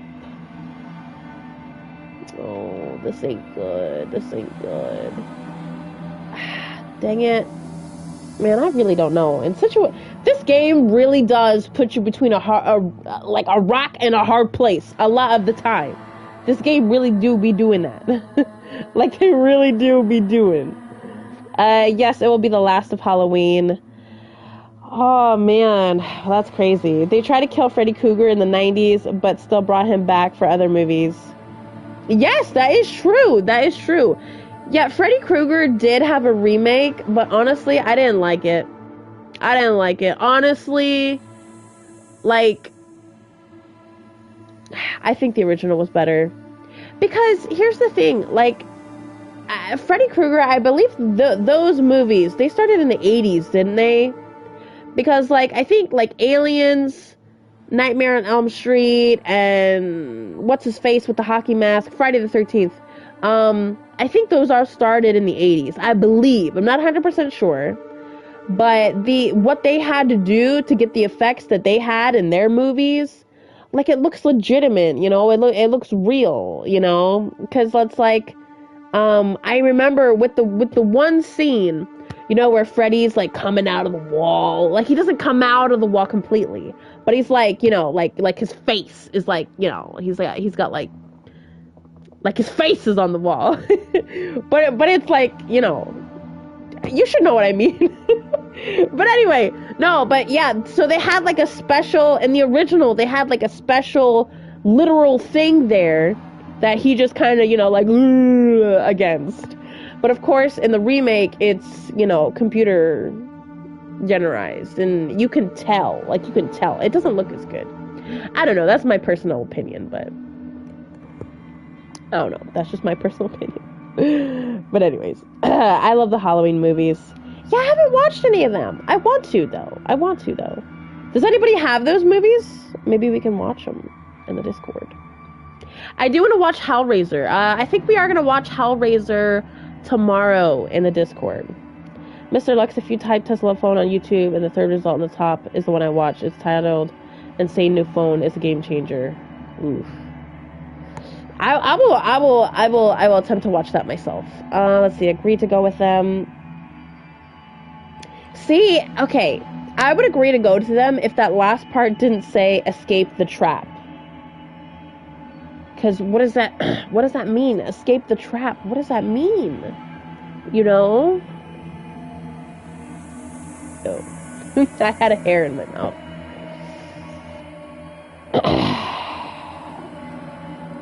Whatever. Let's agree to go with them. Hopefully they don't beat me up. Yeah, okay. I'll go with you. Smart.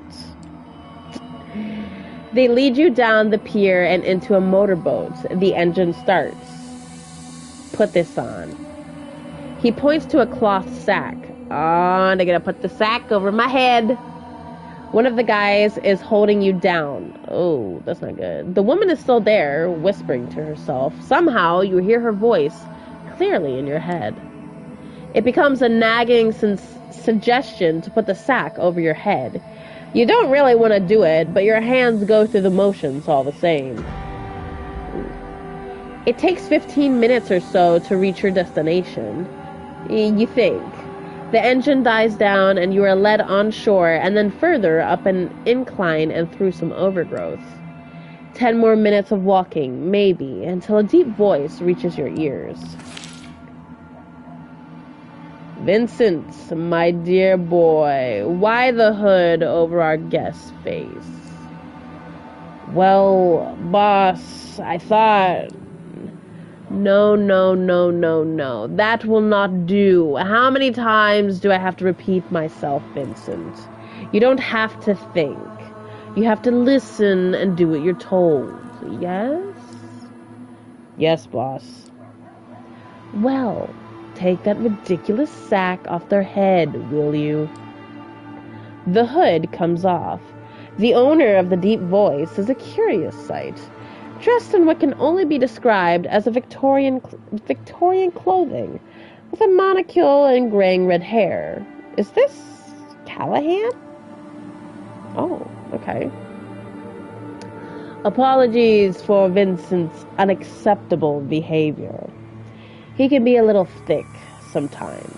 Isn't that right, Vincent? Yeah, boss. Sometimes a little. I believe you already know who I am. You're a boss Callahan. You're Anarch Baron. You're a dumb-looking motherfucker. No! Dude, can you imagine if I said that? Holy shit. Head chopped off right there. No, we're not going to say that. But, let's see. We'll give it a look, TFC. Thanks. Is there a price revealed on the phones? I forget, says TFC. Yep, 80s slasher. Jason is Friday the 13th. Yeah, I do remember that scene. They later made him more comical.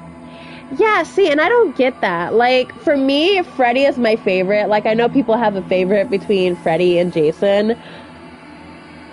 Freddy is my favorite. Mostly because I don't see the appeal of Jason. Like, please, someone tell me the appeal of Jason. I want to know. But the appeal of Freddy to me is very clear. He gets you in your nightmares. I mean, I understand the hack and slash, like, oh, while they're having sex, go at them and whatnot. Because Jason always does that. I don't know if you noticed that, but he does that every single time. And then he puts him in a little sandwich while he's still in the bed. It's like, oh, God. But anyway, I guess, Jason doesn't die either, but whatever. They're both immortal, aren't they? But anyway, no, but like, psychological terror, that's where it's at, like Freddy gets you in a place that's supposed to be like, your head, and he's in there, and you can't go to sleep, and then it's, like mental fatigue, physical fatigue, psychological fatigue. He's getting you on all the levels. Like, I don't know, for me, Freddy is underrated. Like, I love Freddy, okay? I love Freddy. Freddy's awesome. But anyway, the new one with Freddy Krueger was a new actor, so I didn't want to watch it. Oh, okay, yeah, Robert Englund is the best. That's the original Freddy. Yeah. No, I agree. Friday 13 movies scared me when I was a child in the 80s. I grew up afraid of Jason. Oh, yeah, no, you're not supposed to watch that as a child. No. Yeah, no, I would... No. Thankfully, I did not watch that as a child. What I did watch as a child was Jaws. That's what I watched as a child, Jaws, no. Maybe like some other things too, but... Oh, and Chucky. I watched Chucky as a kid. Dude, Chucky as a kid, I was so scared of Chucky. My parents... because when Chucky was popular, they sold Chucky dolls in the store. So when we would go to the store and we would walk past a Chucky doll, I would be scared. And my parents, of course, they'd grab, look, Ellie, it's Chucky. And I'm like, ah! And of course, they're making fun of me. And I'm just like, wow, really? Go ahead, buy it. See if he doesn't kill you. Like, that's not okay. But now, as an adult, when you go back and watch the Chucky movies, they're literally hilarious. Like, there's this one scene of Chucky I don't know if anybody remembers this scene of Chucky in the bathroom, going to the bathroom, because, he's a doll. Apparently he has to poop. But he's looking at a porn magazine. And he checks off. And I'm like, what? I watched this as a kid. Are you kidding me? And of course, I didn't know what the hell that scene was when I was a kid, but now, literally the last time I watched the Chucky movie, it could have been a comedy for all I cared. I was like, wow, this is funny. So yeah, no, I love Freddy versus Jason. Yeah, same here. Be right back. Gonna make a phone call to reach them about my car's extended warranty. Okay, Mr. Lux.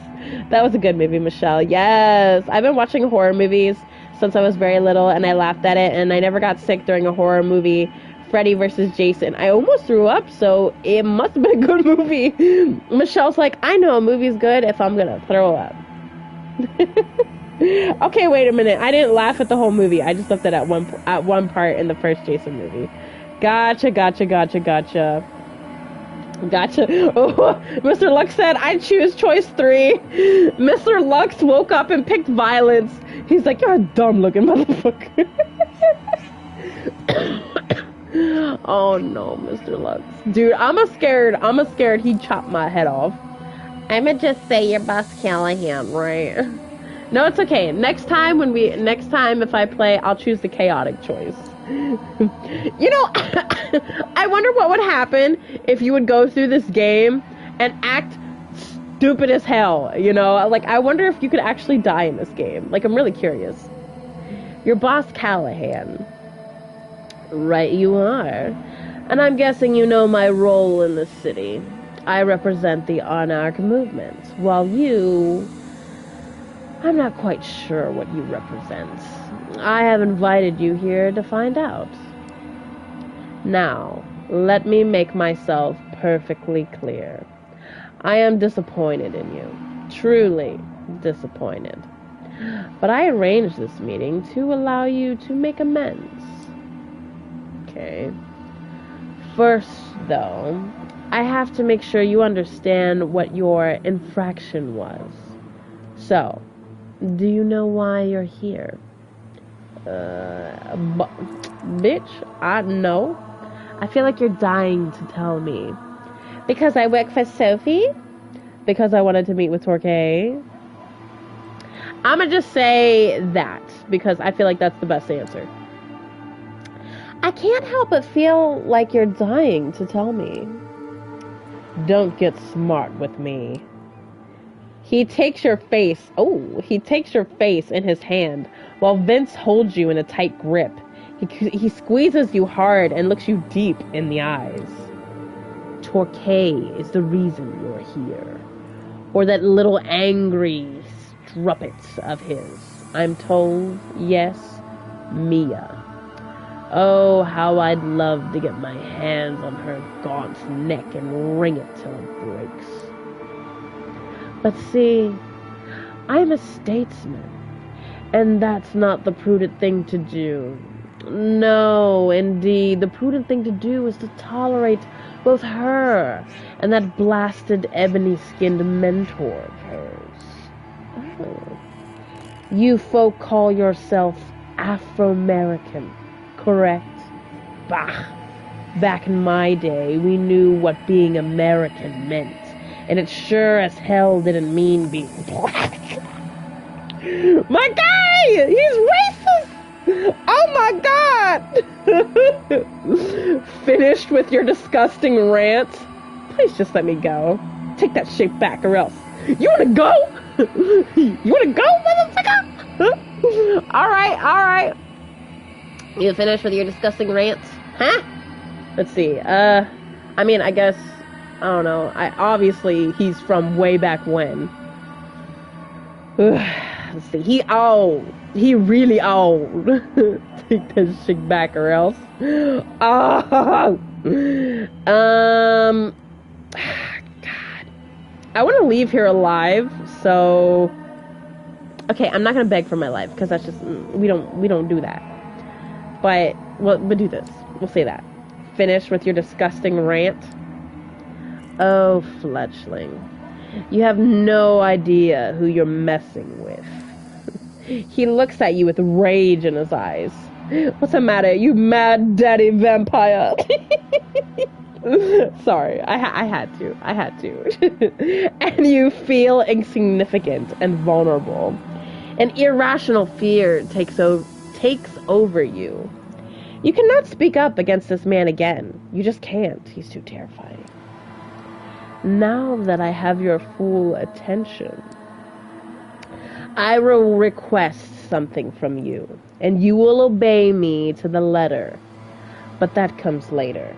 First, you will answer a few questions. The first of which is, who pointed you to Mia? Ooh, Sophie made me do it. Nobody, it was my idea. It was my idea, totally. Nobody. It was my idea. Oh, really? And what was your intention behind the meeting? I needed Mia's help. I wanted to contact Turkey. I don't feel like there's a good answer here. I feel like we're kind of in some doggy shit. I wanted her help. I think. Something like that. I needed her help for something. Oh, come now.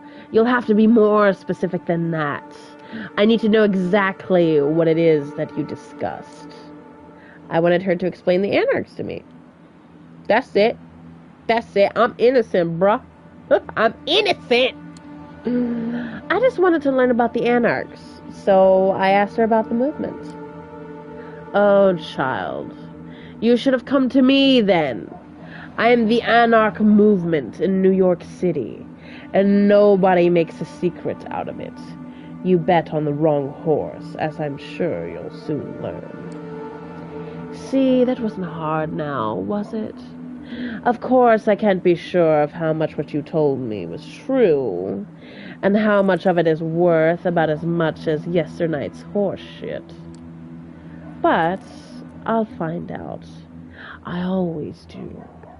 When I do, we'll have another one of these nice talks. And maybe, just maybe, you'll avoid this upcoming unpleasant episode next time. Ooh. He gives Vince a sign, and the burly man starts hitting you all over. Your teeth, ribs, and fingers break. Your foot is mangled under Vince's boot. Your shoulder dislocated. Your nose wrecked. The WF? Bitch. Oh, he's gonna... No! That's enough, Vincent. Let them be. He snaps his fingers in front of your face a few times and checks if you can focus on his face. You can, but barely. I am a man of principle. Another night, I would perhaps but push you in a casket, dip it in concrete, and dump it in the Hudson. A favorite of mine during the roaring 20s. It's been a while. But, like I mentioned before, I am nothing but prudent. And so the interests of this city's kindred must come before my own needs and wants. I will therefore let you continue your existence. Here's what I require in return for this boon. You are forbidden to meet Torquet. I will keep an eye on you, on him. If you want a place with the anarchs, you will go through me and only me. Got it? You have to understand. What I made my associates do to you tonight was just business. We can still work out a mutually beneficial relationship. In fact, it's either that or your final death. Time to go, Vincent. Take the boat back. Leave the fledgling here. I think they have a lot to think about. Sure thing, boss. Pleasure making your acquaintance. Oof. Callahan walks away, as do Vince and his band of thugs. You lie on the ground for a while longer, feeling the blood slowly putting your body back together, your hunger growing. Great, now I'm hungry. It's time to go to bloody McDonald's. You can hear the beast calling, for sustenance, for safety, for revenge. A distant but pronounced third desire. It's not until you mend yourself enough to appear more as a mugging victim than an impossibly mangled walking cadaver that you hail a passing taxi, and head back to your haven. The whole way there, you're tempted by the beast. Your driver, a 30-something with a strong Slavic accent and an unpronounceable name on his ID, keeps asking if he should drive you to the hospital. You keep declining, all the while thinking that if you only asked him to pull over for 5 minutes, you could feast on his warm blood to the beast's content. Drink him whole. Nobody would know. Nobody but his wife and kids, if he has them. Nobody but his boss and co-workers. Nobody but you, as you look into the mirror tomorrow. Keeping your hunger at bay was never before as difficult as it is tonight. The driver stops at your apartment building. There is nobody around. You can do it. Do it now! Now! Give in to the beast's call. No! We must resist! It'll be absolute! No! You pay the driver and walk out. Fast. Leave the car behind. Don't look back. Look back. Walk back. Feed. No! Through the door. Up the stairs. Lock. Key in the lock. Open the apartment. Walk in. Lock yourself in. Oh, yes. There we go. The familiar four walls of your haven are a blessing. The beast inside you keeps nagging, but you've kept it at bay tonight. Not a small feat, given your state. You are still weak. You are still not quite mended. You need to rest. Tomorrow, you will have to feed again. Tomorrow, you will have to consider your next move. Callahan is not the kind of man who quits. But tonight, you'd rest. That's not good-o. Uh-oh, spaghetti-os. Okay, wait till I read the chat. Uh-oh. Why? What's going on in the chat? Anyway. So let me see. Okay, let me see. Da-da-da-da-da-da. Okay, pick choice 3. At least they died happy! Right? At least they died happy. It's all good. Laughed, not left. Oh, okay, says Michelle. Oh, okay. That makes more sense. I don't know. I like Jason X for being so cheesy. Dude, wait, was Jason X when Jason went to space? Like, seriously. Taking Jason into space, like, oh my god, I just can't. I can't handle Chuckle.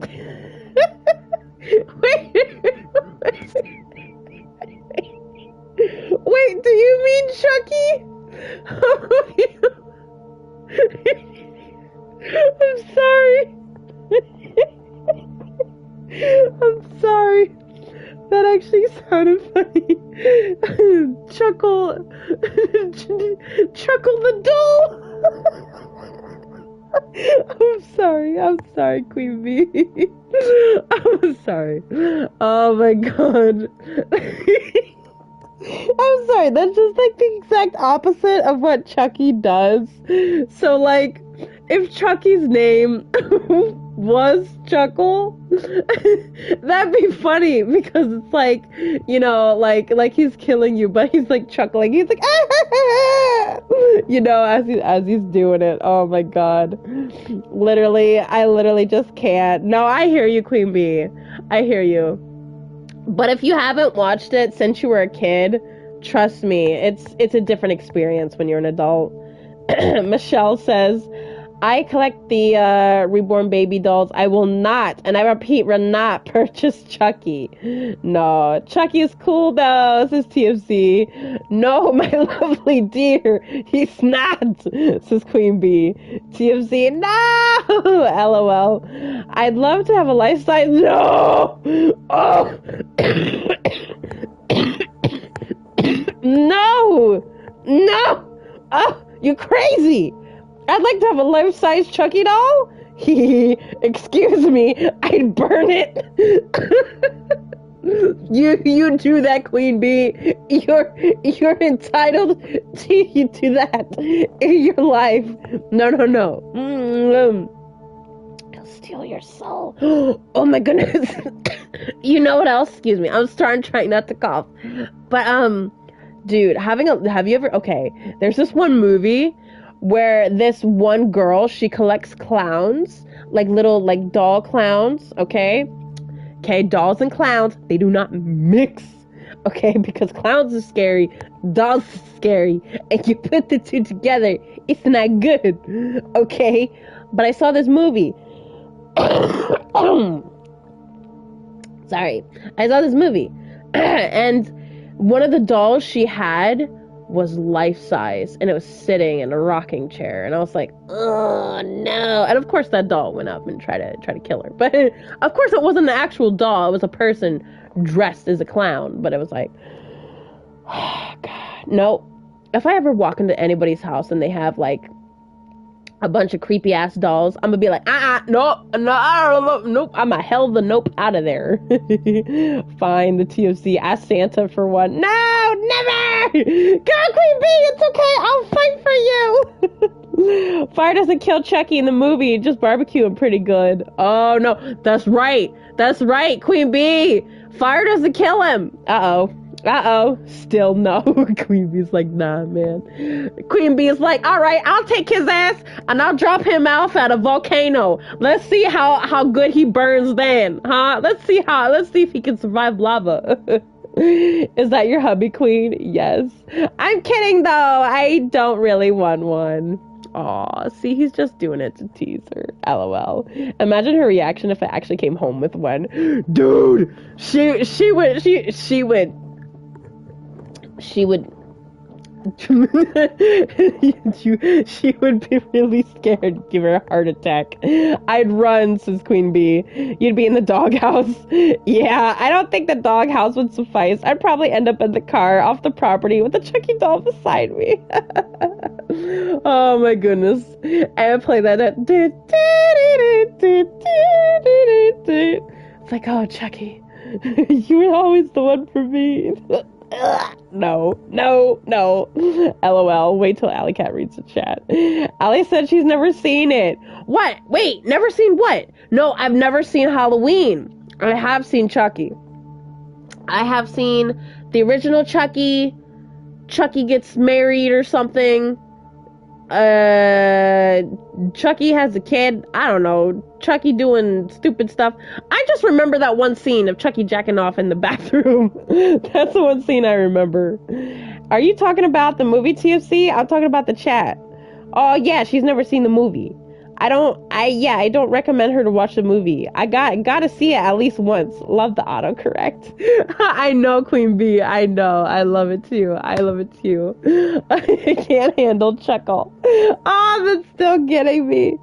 Oh, my bad. I thought you said you never seen Child's Play. Yes, that's the name of the first. Yeah, that's the name of the first movie. See, I don't remember the name of it, but yeah, Child's Play. Yeah, I've seen it. And then I've seen the one with the wife. And and I think he has a kid, right? Like a child kid or something. But yeah, no, I've seen it. And then I did not like it. I did not like it. I don't like it as much as Queen Bee doesn't like it. Trust me, I'm with you, Queen Bee. I'm with you. Also, does anybody know how long this stream has been so far? Just to make sure. It's 10:11, so I have to make sure. But okay, so let's try to get through one more night of the game, and then I think we might stop there. Excuse me. Anyway, waking up tonight feels different for two reasons.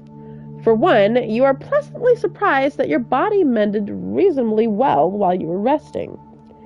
It comes with a caveat, though. The hunger you feel is pronounced. The beast, like a black dog on the edge of your vision, following you. But what is truly remarkable is waking up to the tune of an old cell phone ringtone. An unknown number is calling the phone you got from Mia. You pick up. You kept that old thing charged after all, huh? You alright? Yeah, cut to the chase. I feel like shit. Yeah, I doth feel like shit. Come on, girl. No, actually, I feel like shit. Look, that's too bad. But I don't really care. I was just being polite. I'm calling with good news. Turquette has agreed to meet you. There's a pub in the Bronx, Solids and Stripes. Be there tonight. 2 things. No drinking on the premises.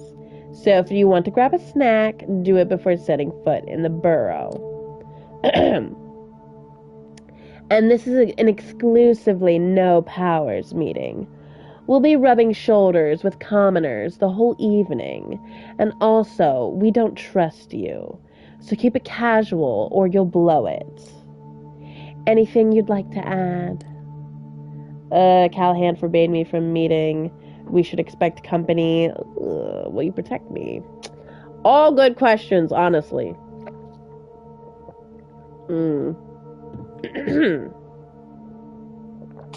He forbade me. Yeah, I met Callahan yesterday. He kicked my ass and forbid me from meeting Turquette. I'm not sure I should be there tonight. Silence on the line. Fuck. More silence. I can't promise you any protection on your way there or back. But at the pub, you'll be in Turquette's domain. For all his posturing, Callahan doesn't have the balls to strike Turquette directly. We'll post additional lookouts on watch. That's the best I can do. If Callahan got under your skin, I get it. I was in that spot once or twice, too. All I've got to say is, the risk is worth it. If you don't show tonight, I won't blame you. But it's a one-time offer only. You gotta hedge your bets. Just don't do anything stupid. You meet with us tonight. It better be in good faith. Ugh, she ends the call. Man, see, here's the thing. We're going through all this trouble, not for me, but for somebody else. So, I hope it's worth it. But let's see. But anyway. Night. Good night, Amy. The Bride of Chucky. Yes, The Bride of Chucky. It says 2 hours, but it might be a little more. 2 hours. 10, 12. Oh, okay, gotcha. That's right. I did actually end on a decent note. But it's fine. We'll go a little bit longer because I wanna try to see where this goes. But yeah, what was that the only Chucky movies that came out? Seed of Chucky, right? And The Bride of Chucky. No, wait, Child's Play.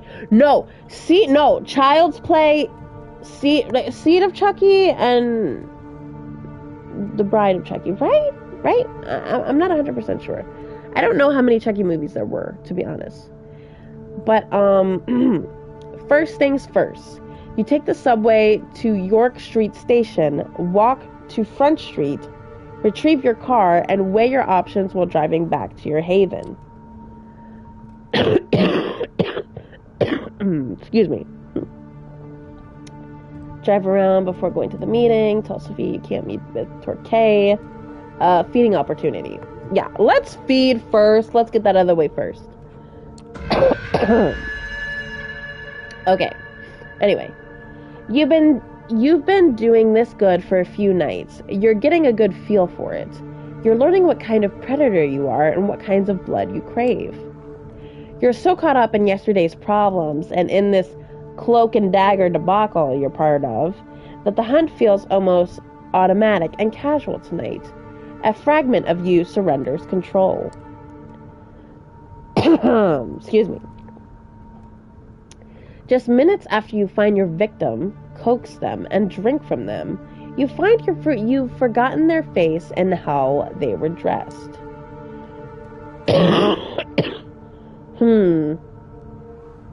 Wait a minute, what? It only hits you once you look at yourself in your car's review mirror. This was wrong. You can't let this become the norm. You hurt somebody, a human being. You're a monster.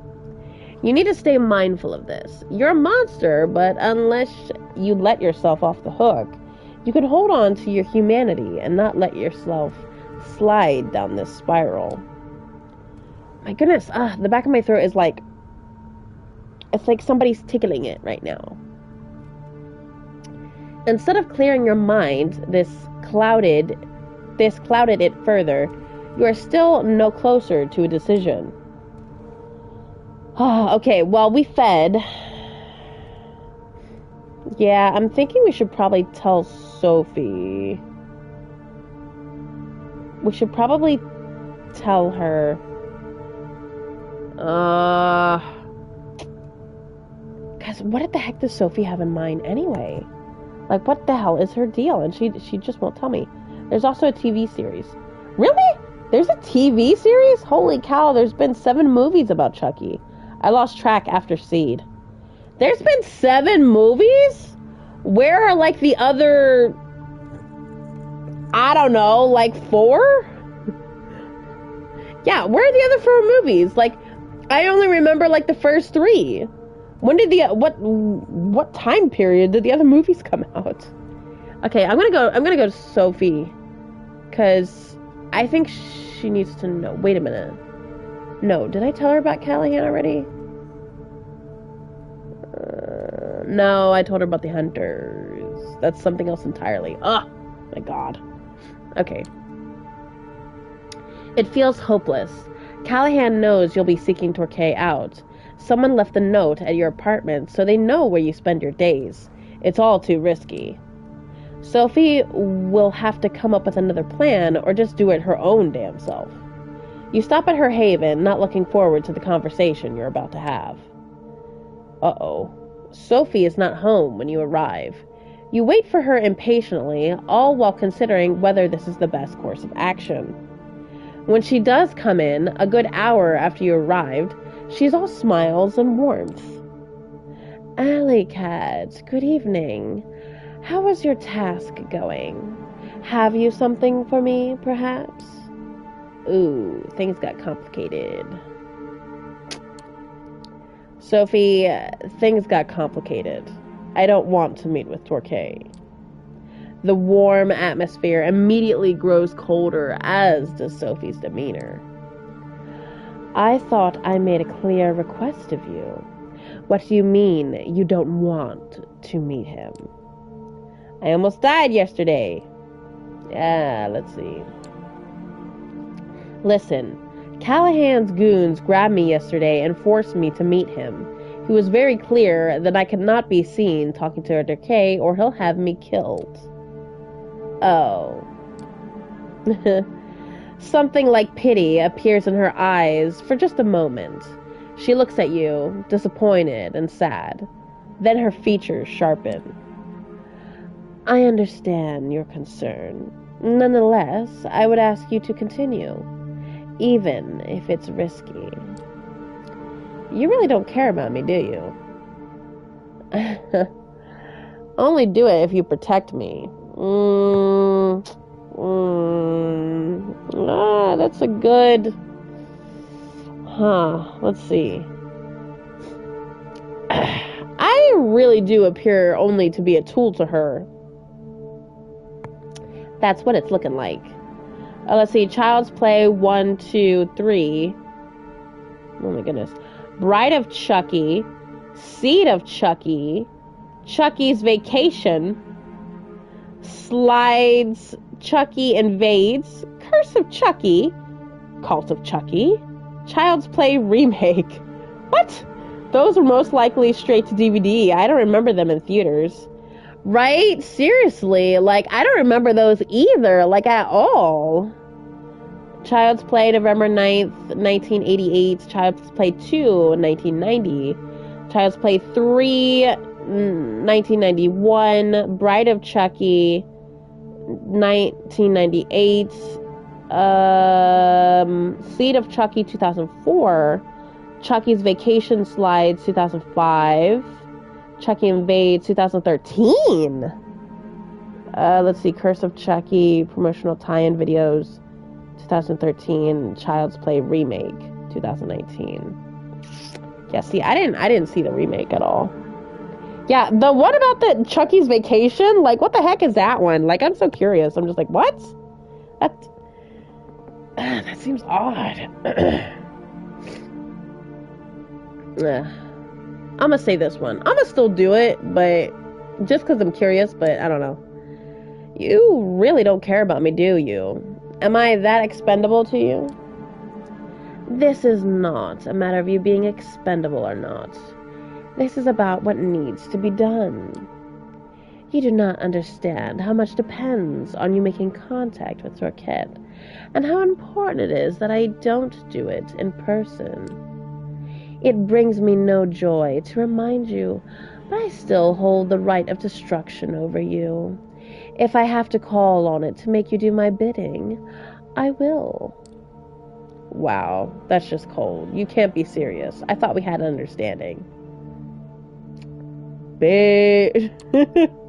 That's just cold, Sophie. Do what I ask or I'll kill you. Is that the pep talk you came up with? You are trying my patience. Suddenly, Sophie's demeanor changes entirely. Although her features do not shift, she is now a source of fear for you. She is grim, determined, and seems utterly impossible to negotiate with. You will leave now and go back to the task at hand. You will not return until you have set up the meeting. Do I make myself clear? Wow, you really are heartless. No, fuck you. Whatever. Yeah, sure. Yes, Sophie. Good. An alley cat. Do it quickly. Time is running out. If it does, you will be of no more use to me. Wow. What a bitch! That final threat hits hard. You take your leave quickly, eager to get away from Sophie's terrifying presence. You relax a bit in the car, but are still certain that you must obey her. It's that or your life. Honestly, it doesn't matter if you obey her or not. Either way, you're getting wrecked. Go to the meeting directly. Go to the meeting, whatever. Dangerous or not, you have to make the trip to the Bronx and meet with her cat. No detours, best just to get it over with. You take some basic precautions as you enter his from where the pub is and walk towards it while keeping an eye out for anyone suspicious. That kindred, for the most part, look no different than regular people. If you're being followed or watched, it's going to be hard to tell. You reach the pub, shoot a final glance around. There's nobody suspicious around as far as you can see, and open the door. The smell of cigarettes is overwhelming. The whole place has an aura about it, a constant fog hanging right under the ceiling.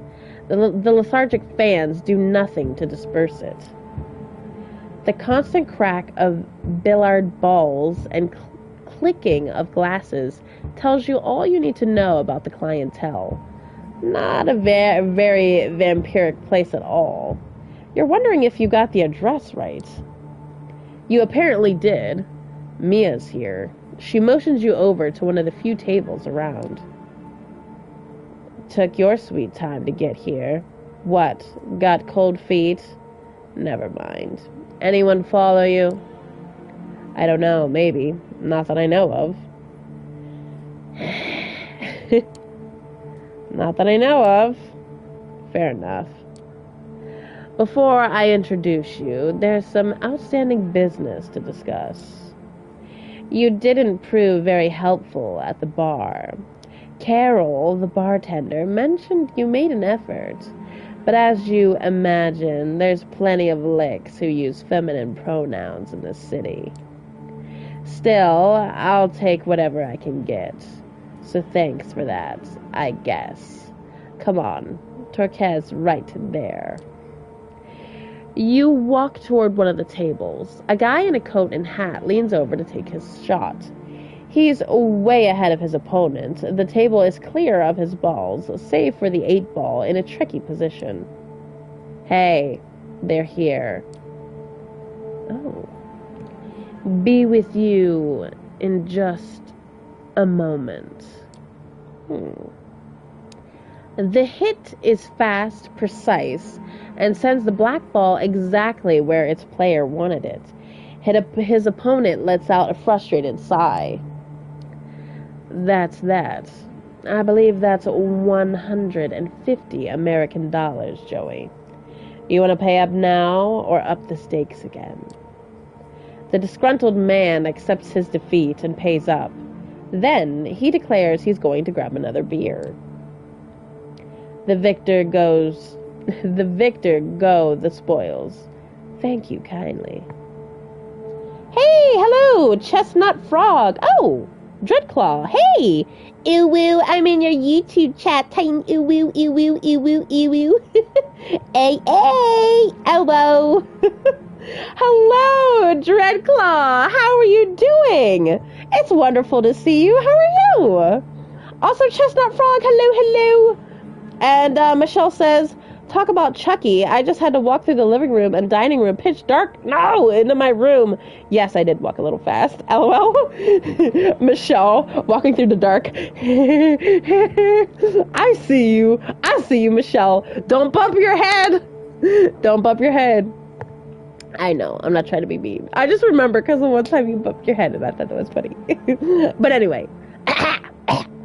But anyway, how are you doing, Chestnut Frog and Redclaw? How are you guys doing? Anyway. Oh, yeah, Tristan's coming in to grab his stoof. But yeah, I'm sorry. But anyway, he turns his full attention to you. The man is good looking, if somewhat gaunt and intense. His eyes especially seem to pierce right through to your core, but not in an unpleasant way. What?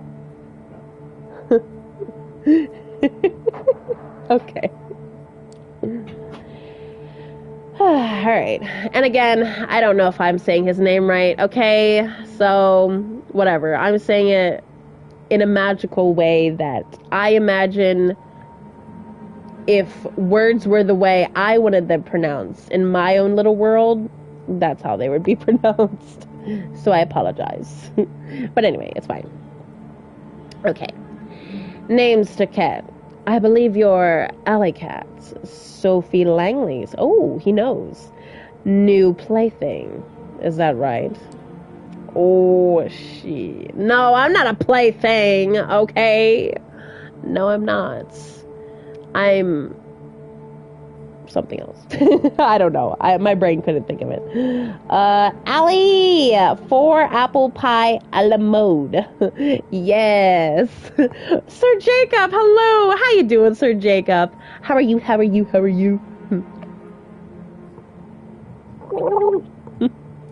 There, that was my welcome to you. Anyway, that's right. Does everybody always know that? Plaything? No. No, I ain't no plaything. Plaything? No. We're not lovers. No. What? Why would you be considered a plaything if you're somebody's lover? Actually, never mind. I know. Ha. Apologies then. With her, that's the kind of default I hear. I did hear about your curious partnership, though. Forgive my being real with you right off the bat, but I'd like to know who it is I'm dealing with. So here's something that I've been scratching my head about. If you're with Langley and Langley's can through and through, I'm told, what is it you've come to accomplish here tonight? I'm here to spite Callahan. I'm here to learn about anarchs. God. Okay, so am I just supposed to come right out with it? Am I just supposed to be like, yeah, Sophie wants to meet with you. You caught me. You caught me. She wants to meet with you. And you know what? She don't even care about me or nothing. That's what I need to say. Oh my goodness. Dreadclaw says, I'm doing okay. How are you? I'm glad you're doing okay. I'm a little sick. Excuse me. Like every time I breathe in, I feel like a little like wheeze in the back of my throat, and I'm just like, oh, it sucks. And sometimes it feels like somebody's like, you know, doing this to the back of my throat. You know, just like, I don't know, doing some weird things back there. But other than that, other than being being a tiny bit sick, I'm fine for the most part. No, but it is cool seeing you here, though. Let's see. Wholesome gargle. Yay. Okay, I'm back. Sorry. LOL. Did you hear what I said? Michelle? About bumping your head? Did you hear what I said? Okay, so anyway, alright, let's... Sophie wants to meet with you, I guess. She wants to meet with you. She wants to meet with you. I guess that's what we'll say. I don't really know. I guess. Yeah, fuck it. Sophie Langley wants to meet with you. Don't ask why. She didn't tell me. She just said it has something to do with gathering allies against Boss Callahan. I'm here to arrange that meeting. The fuck? I knew nothing about this tea. They lied to me. Mia's furious. She's looking at the pool cue and at you as if she was figuring out the best combination for the two. Yeah. Yep. There it is. I'm sorry. It's fine. I appreciate the honesty, even if you weren't straight with my second in command. That I don't appreciate. Sorry. Well. Ain't that an interesting proposition? You can't be seriously thinking about meeting with Langley. She's hardline Cam. It's a trap. It must be. It just might be. It just might. He looks at you, pierces you with his unnaturally keen eyes. He's about to say something when a door opens at the back of the room. Oh. Hey, Turkey, you, got a guest. They're in the back. Mia, won't you be a dear and keep our new friend company? I'll see what the commotion is. Sure thing. Turkey tips his hat to you and walks to the back, joining the man who called for him. Mia glowers at you, this time weighing one of the pool balls in her hand. She looks like she has half a mind to chuck it at your face. I don't blame her. You gotta be quite happy with yourself, bluffing your way in here. Hey, whatever works. Sorry it had to be this way. It's not just Sophie I'm here for. Not sure how true that is. I mean, I don't know. I've been loving your vampire stuff. Yay, Sir Jacob, have you been watching it? Aw, I appreciate that. Thank you. I really do appreciate that. Yeah, and my YouTube analytics is being a jerk. So that's like one of the major reasons I took off yesterday, because I was like, you know what, F you, YouTube. But no, seriously, if you are enjoying it, and you are watching it, thank you. I do appreciate that. But let's see. Hey, whatever works. Sorry, I had to be this way.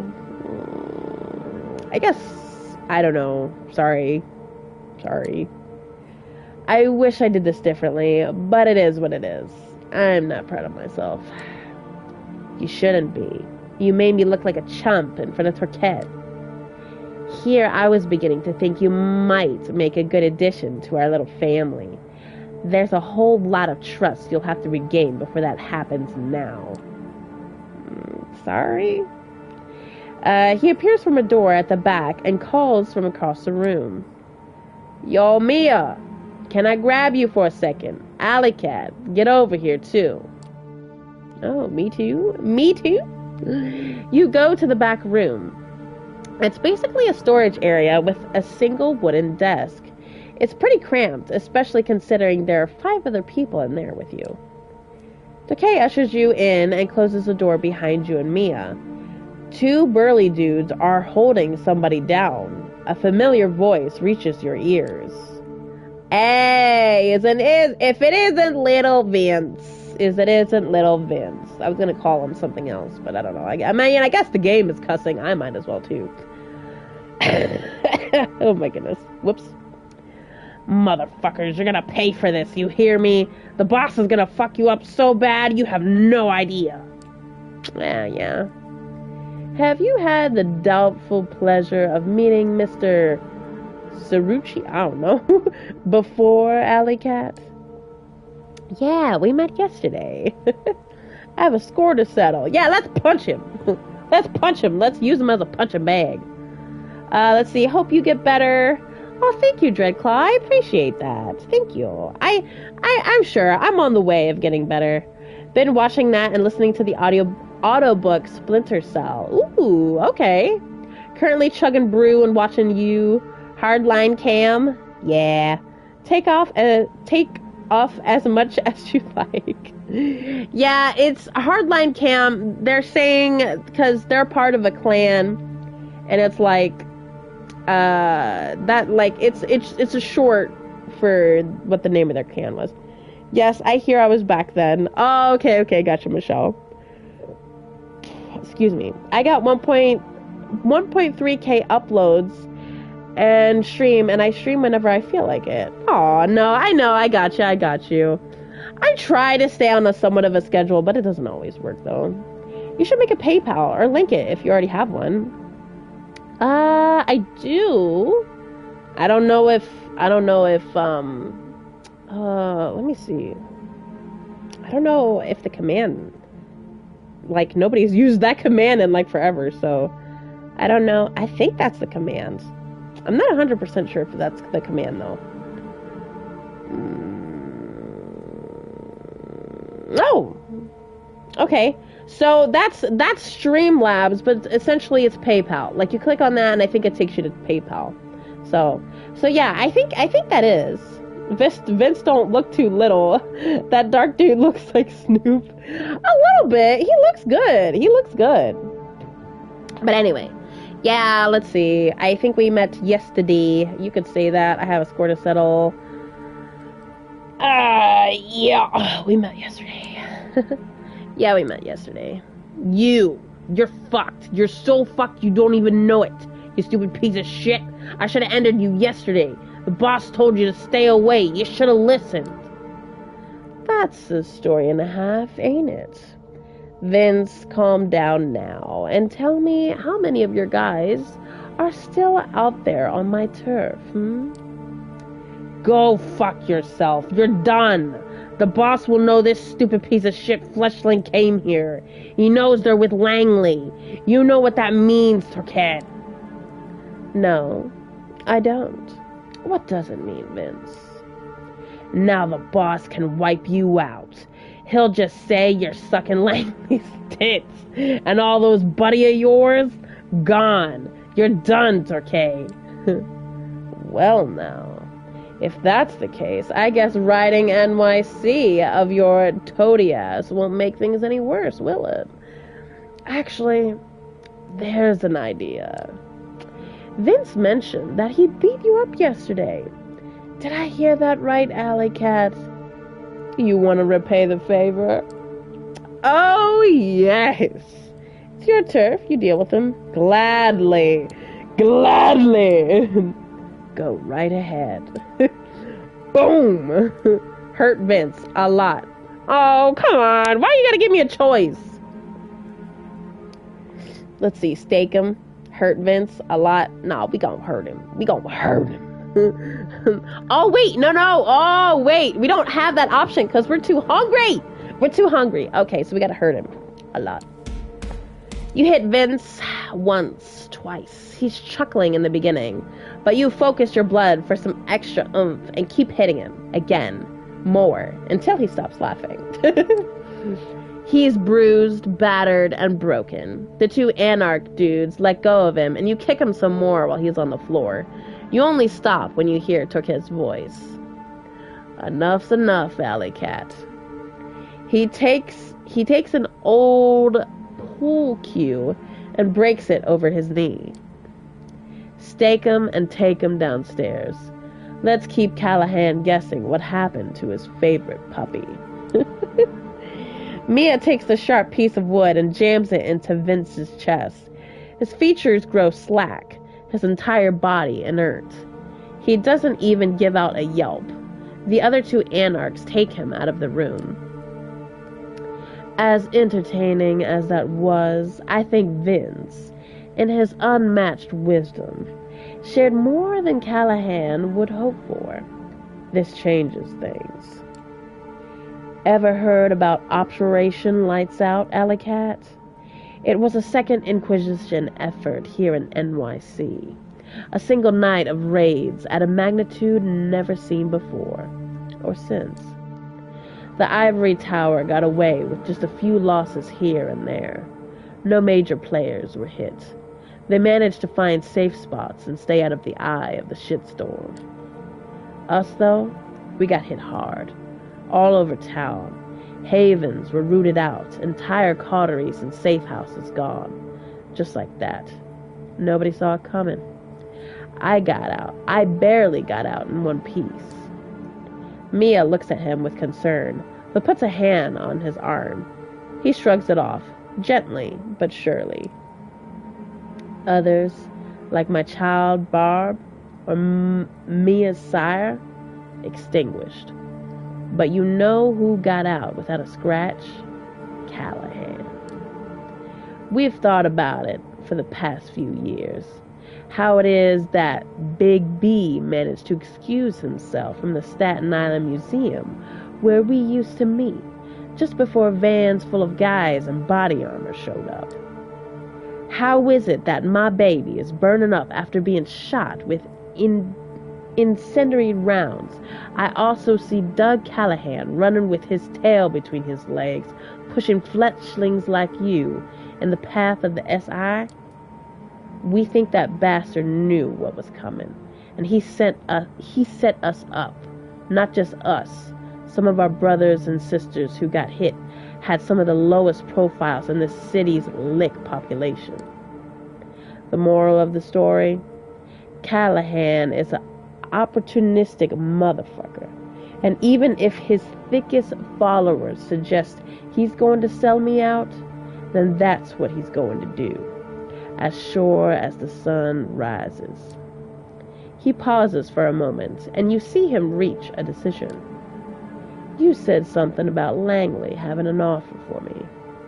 It might be in your favor. It might be your fault, in part, that I'm at this juncture. But now is going to be as good a time as any to listen to what she has to say. I don't think that's wise, T. Well, what would you have me do then? You said it yourself. It's all this fletchling's fault. They brought this on us. So let's use them as a bargaining chip. Callahan wants them. Langley needs them. They're valuable. Me? Valuable? I'm just a pawn. I'm sorry, but don't sell me out. What the fuck, Mia? Yeah, nah, Mia, she's kind of mad. She's kind of mad. But anyway. Let's see. Nice streaming. Keep going. Oh no, the battery's low. It's okay. Let's see. Indie Gamer. Hey, thank you so much. Thank you so much for coming by and, hopefully lurking, I think. Alley Cat, I'm going to go to bed. It's getting late. Thank you so much for your awesome streams. I hope you feel better very soon. Hugs. Thank you, Michelle. Thank you. I hope you sleep well, and I hope you sleep good. It was nice seeing you. Put it in your About Me later. Okay. Yeah, no, I definitely will, Sir Jacob. Ever heard of Operation Lights Out, Alley Cat? Wholesome tissue. Actually, no, I have not. I honestly haven't. Is it? Am I about to get? It probably is a real thing, isn't it? Yeah, it probably is. Okay, you know what? Never mind. I'm not gonna embarrass myself. But yeah, no, I haven't. But yeah, I'll remember to do that then, Sir Jacob. Okay, me valuable. I'm just a pawn.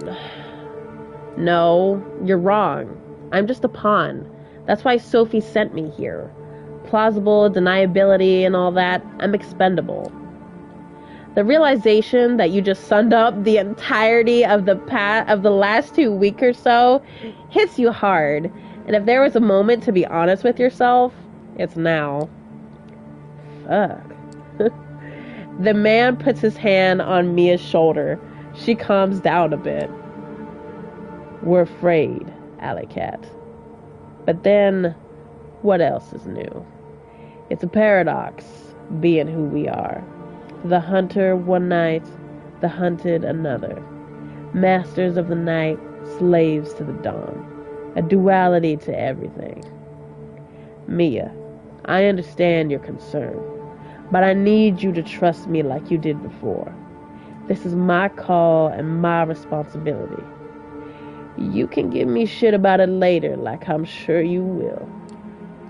Count on it. He smiles, then takes on a no bullshit look and points at you. 3 conditions. First, you come pick me up personally and bring me to the meeting spot.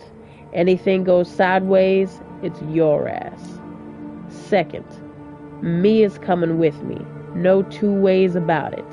8 eyeballs in the meeting. The 2 of you, the 2 of us, nobody else. And third, the meeting is in public, downtown, some spots frequented by mortals. We see you take us anywhere fishy, we check out and fuck you up as a message to Langley. I count on it not coming to that, though. You seem likable enough. The cam hasn't gotten its talons in you yet. Keep it up, and maybe you'll come to the same conclusion we did in your own time. Ooh, I'll repeat your conditions to Sophie. I doubt it. It's dangerous being the Anarch. I'll wait and see. Alright, yeah, we got it! I'll make sure to repeat your conditions to Sophie. You do that. Best be on your way. Ask for me here when you need me. The bartender knows how to get in touch. Just ask him to put the owner on the line. Mia walks you to the door and accompanies you to your car. Listen, what I said before. Save it. Yeah, what about it? I hope you're about to apologize. Oh, no, don't rub salt in the wound. I would say, yeah. What about it? What about it, little homie? Thank you. Good night. Good night, good night, good night, good night, good night. The dark dude just mentioned it. LOL, you just read it. Oh. Oh! Oh, see, well, I'm thinking it's like in-universe thing. I don't know. I thought you sounded funny reading it. Oh, really? I don't know. I try. I don't always sound good when reading it. Yeah, I don't know, man. I try. But anyway, yeah, what about it? Yeah, what about it? You gonna apologize? I panicked. That's all that was. It wasn't fair, what I said. If anything, it's my fault. I'm angry with myself, and that makes me angry with you. Forget it. See ya. Aw, that was an apology. She starts walking back to the bar as you start the engine and head back to Sophie's apartment. Time to give Sophie the news. Ooh, the fear you felt when you left the apartment might not be there anymore, but the atmosphere is still frigid when Sophie addresses you upon entering. Tell me you have something for me. You nod. She brightens up. Just a little. More like sun rays glistening on frost than the radiance you know she's capable of. Well, let's hear it. What did Okay agree to? You relay the Anarch leader's conditions. You are to pick him and Mia up. The meeting should only include the 4 of you, and it would be held in a public space. Fine. I would ask that you pick them up tomorrow. How about Hudson Yards, the top of the vessel? Meet me there after midnight. I'll be waiting for you, but do try to be on time. I won't let you down. I'm sorry for defying you. There might be trouble from Callahan. Yeah, she already knows that. Alright, fine. I won't let you down. Blah. Man, I can't believe it. I thought we had a relationship. I thought she was like a mommy to me. Nope. I'm less than that. I won't let you down. That's what I like to hear. She smiles. You feel momentarily blessed. I'm counting on you, Alley Cat. The final puzzle piece is about to find its way to its destination. After that, we all get our just reward. You, me, the Cam, even the Anarchs. After a fashion. Use the rest of the night well and take a good rest. We are but a day's sleep away from shaking the city awake. Ooh, okay. Dang, so that only took up half the night. So, obviously I want to talk to her, but unfortunately we've reached the end of our stream. But it looks like, so what I'm curious about right now is if we come back in tomorrow, I don't know if that'll be the end. Because, these two, I haven't gone through their stories, so I'm just wondering if it's going to continue or not. Or if there are just some people that inevitably I won't get to their stories. You know what I mean? So, I don't know. I'm curious. I'm really curious. Good old-fashioned Operation Lights Out, says Sir Jacob. Oh my goodness. Yes. But anyway, I won't forget to put the oh God, I haven't stressed him forever. To put what's it called? PayPal in my description. I should put up, honestly, my PayPal. My descriptions are blank. I need to fix that. I need to have a copy and paste thing that I can just kind of put in there. But anyway, so, anyway, thank you guys all for coming. I appreciate it. Thank you so much. Tomorrow we will be continuing. I don't know if tomorrow's going to be technically the end or not. Even if it is the end, honestly, I think it's worth giving the game another playthrough just to get the other two people. Because I feel like next go around, she will probably end.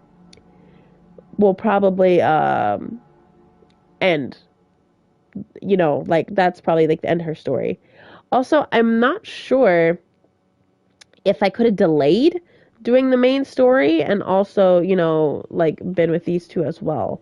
So I don't know, because right now the game's not even giving me a choice to do the main story or not. It's just no, you're doing it. When you wake up and you rest, that's what's happening. You know what I mean? So yeah, it's interesting. It's interesting. So I don't know. Let's see what happens. It was fun. Good night. Have a good night. Yes, it was fun. I did have fun. Thank you guys so much for coming. It was fun having you. It was great talking about all the horror movies and stuff. But anyway, all right. I'll see you guys another time. I hope you all have a good night. And yeah, I shall see you another time. Bye.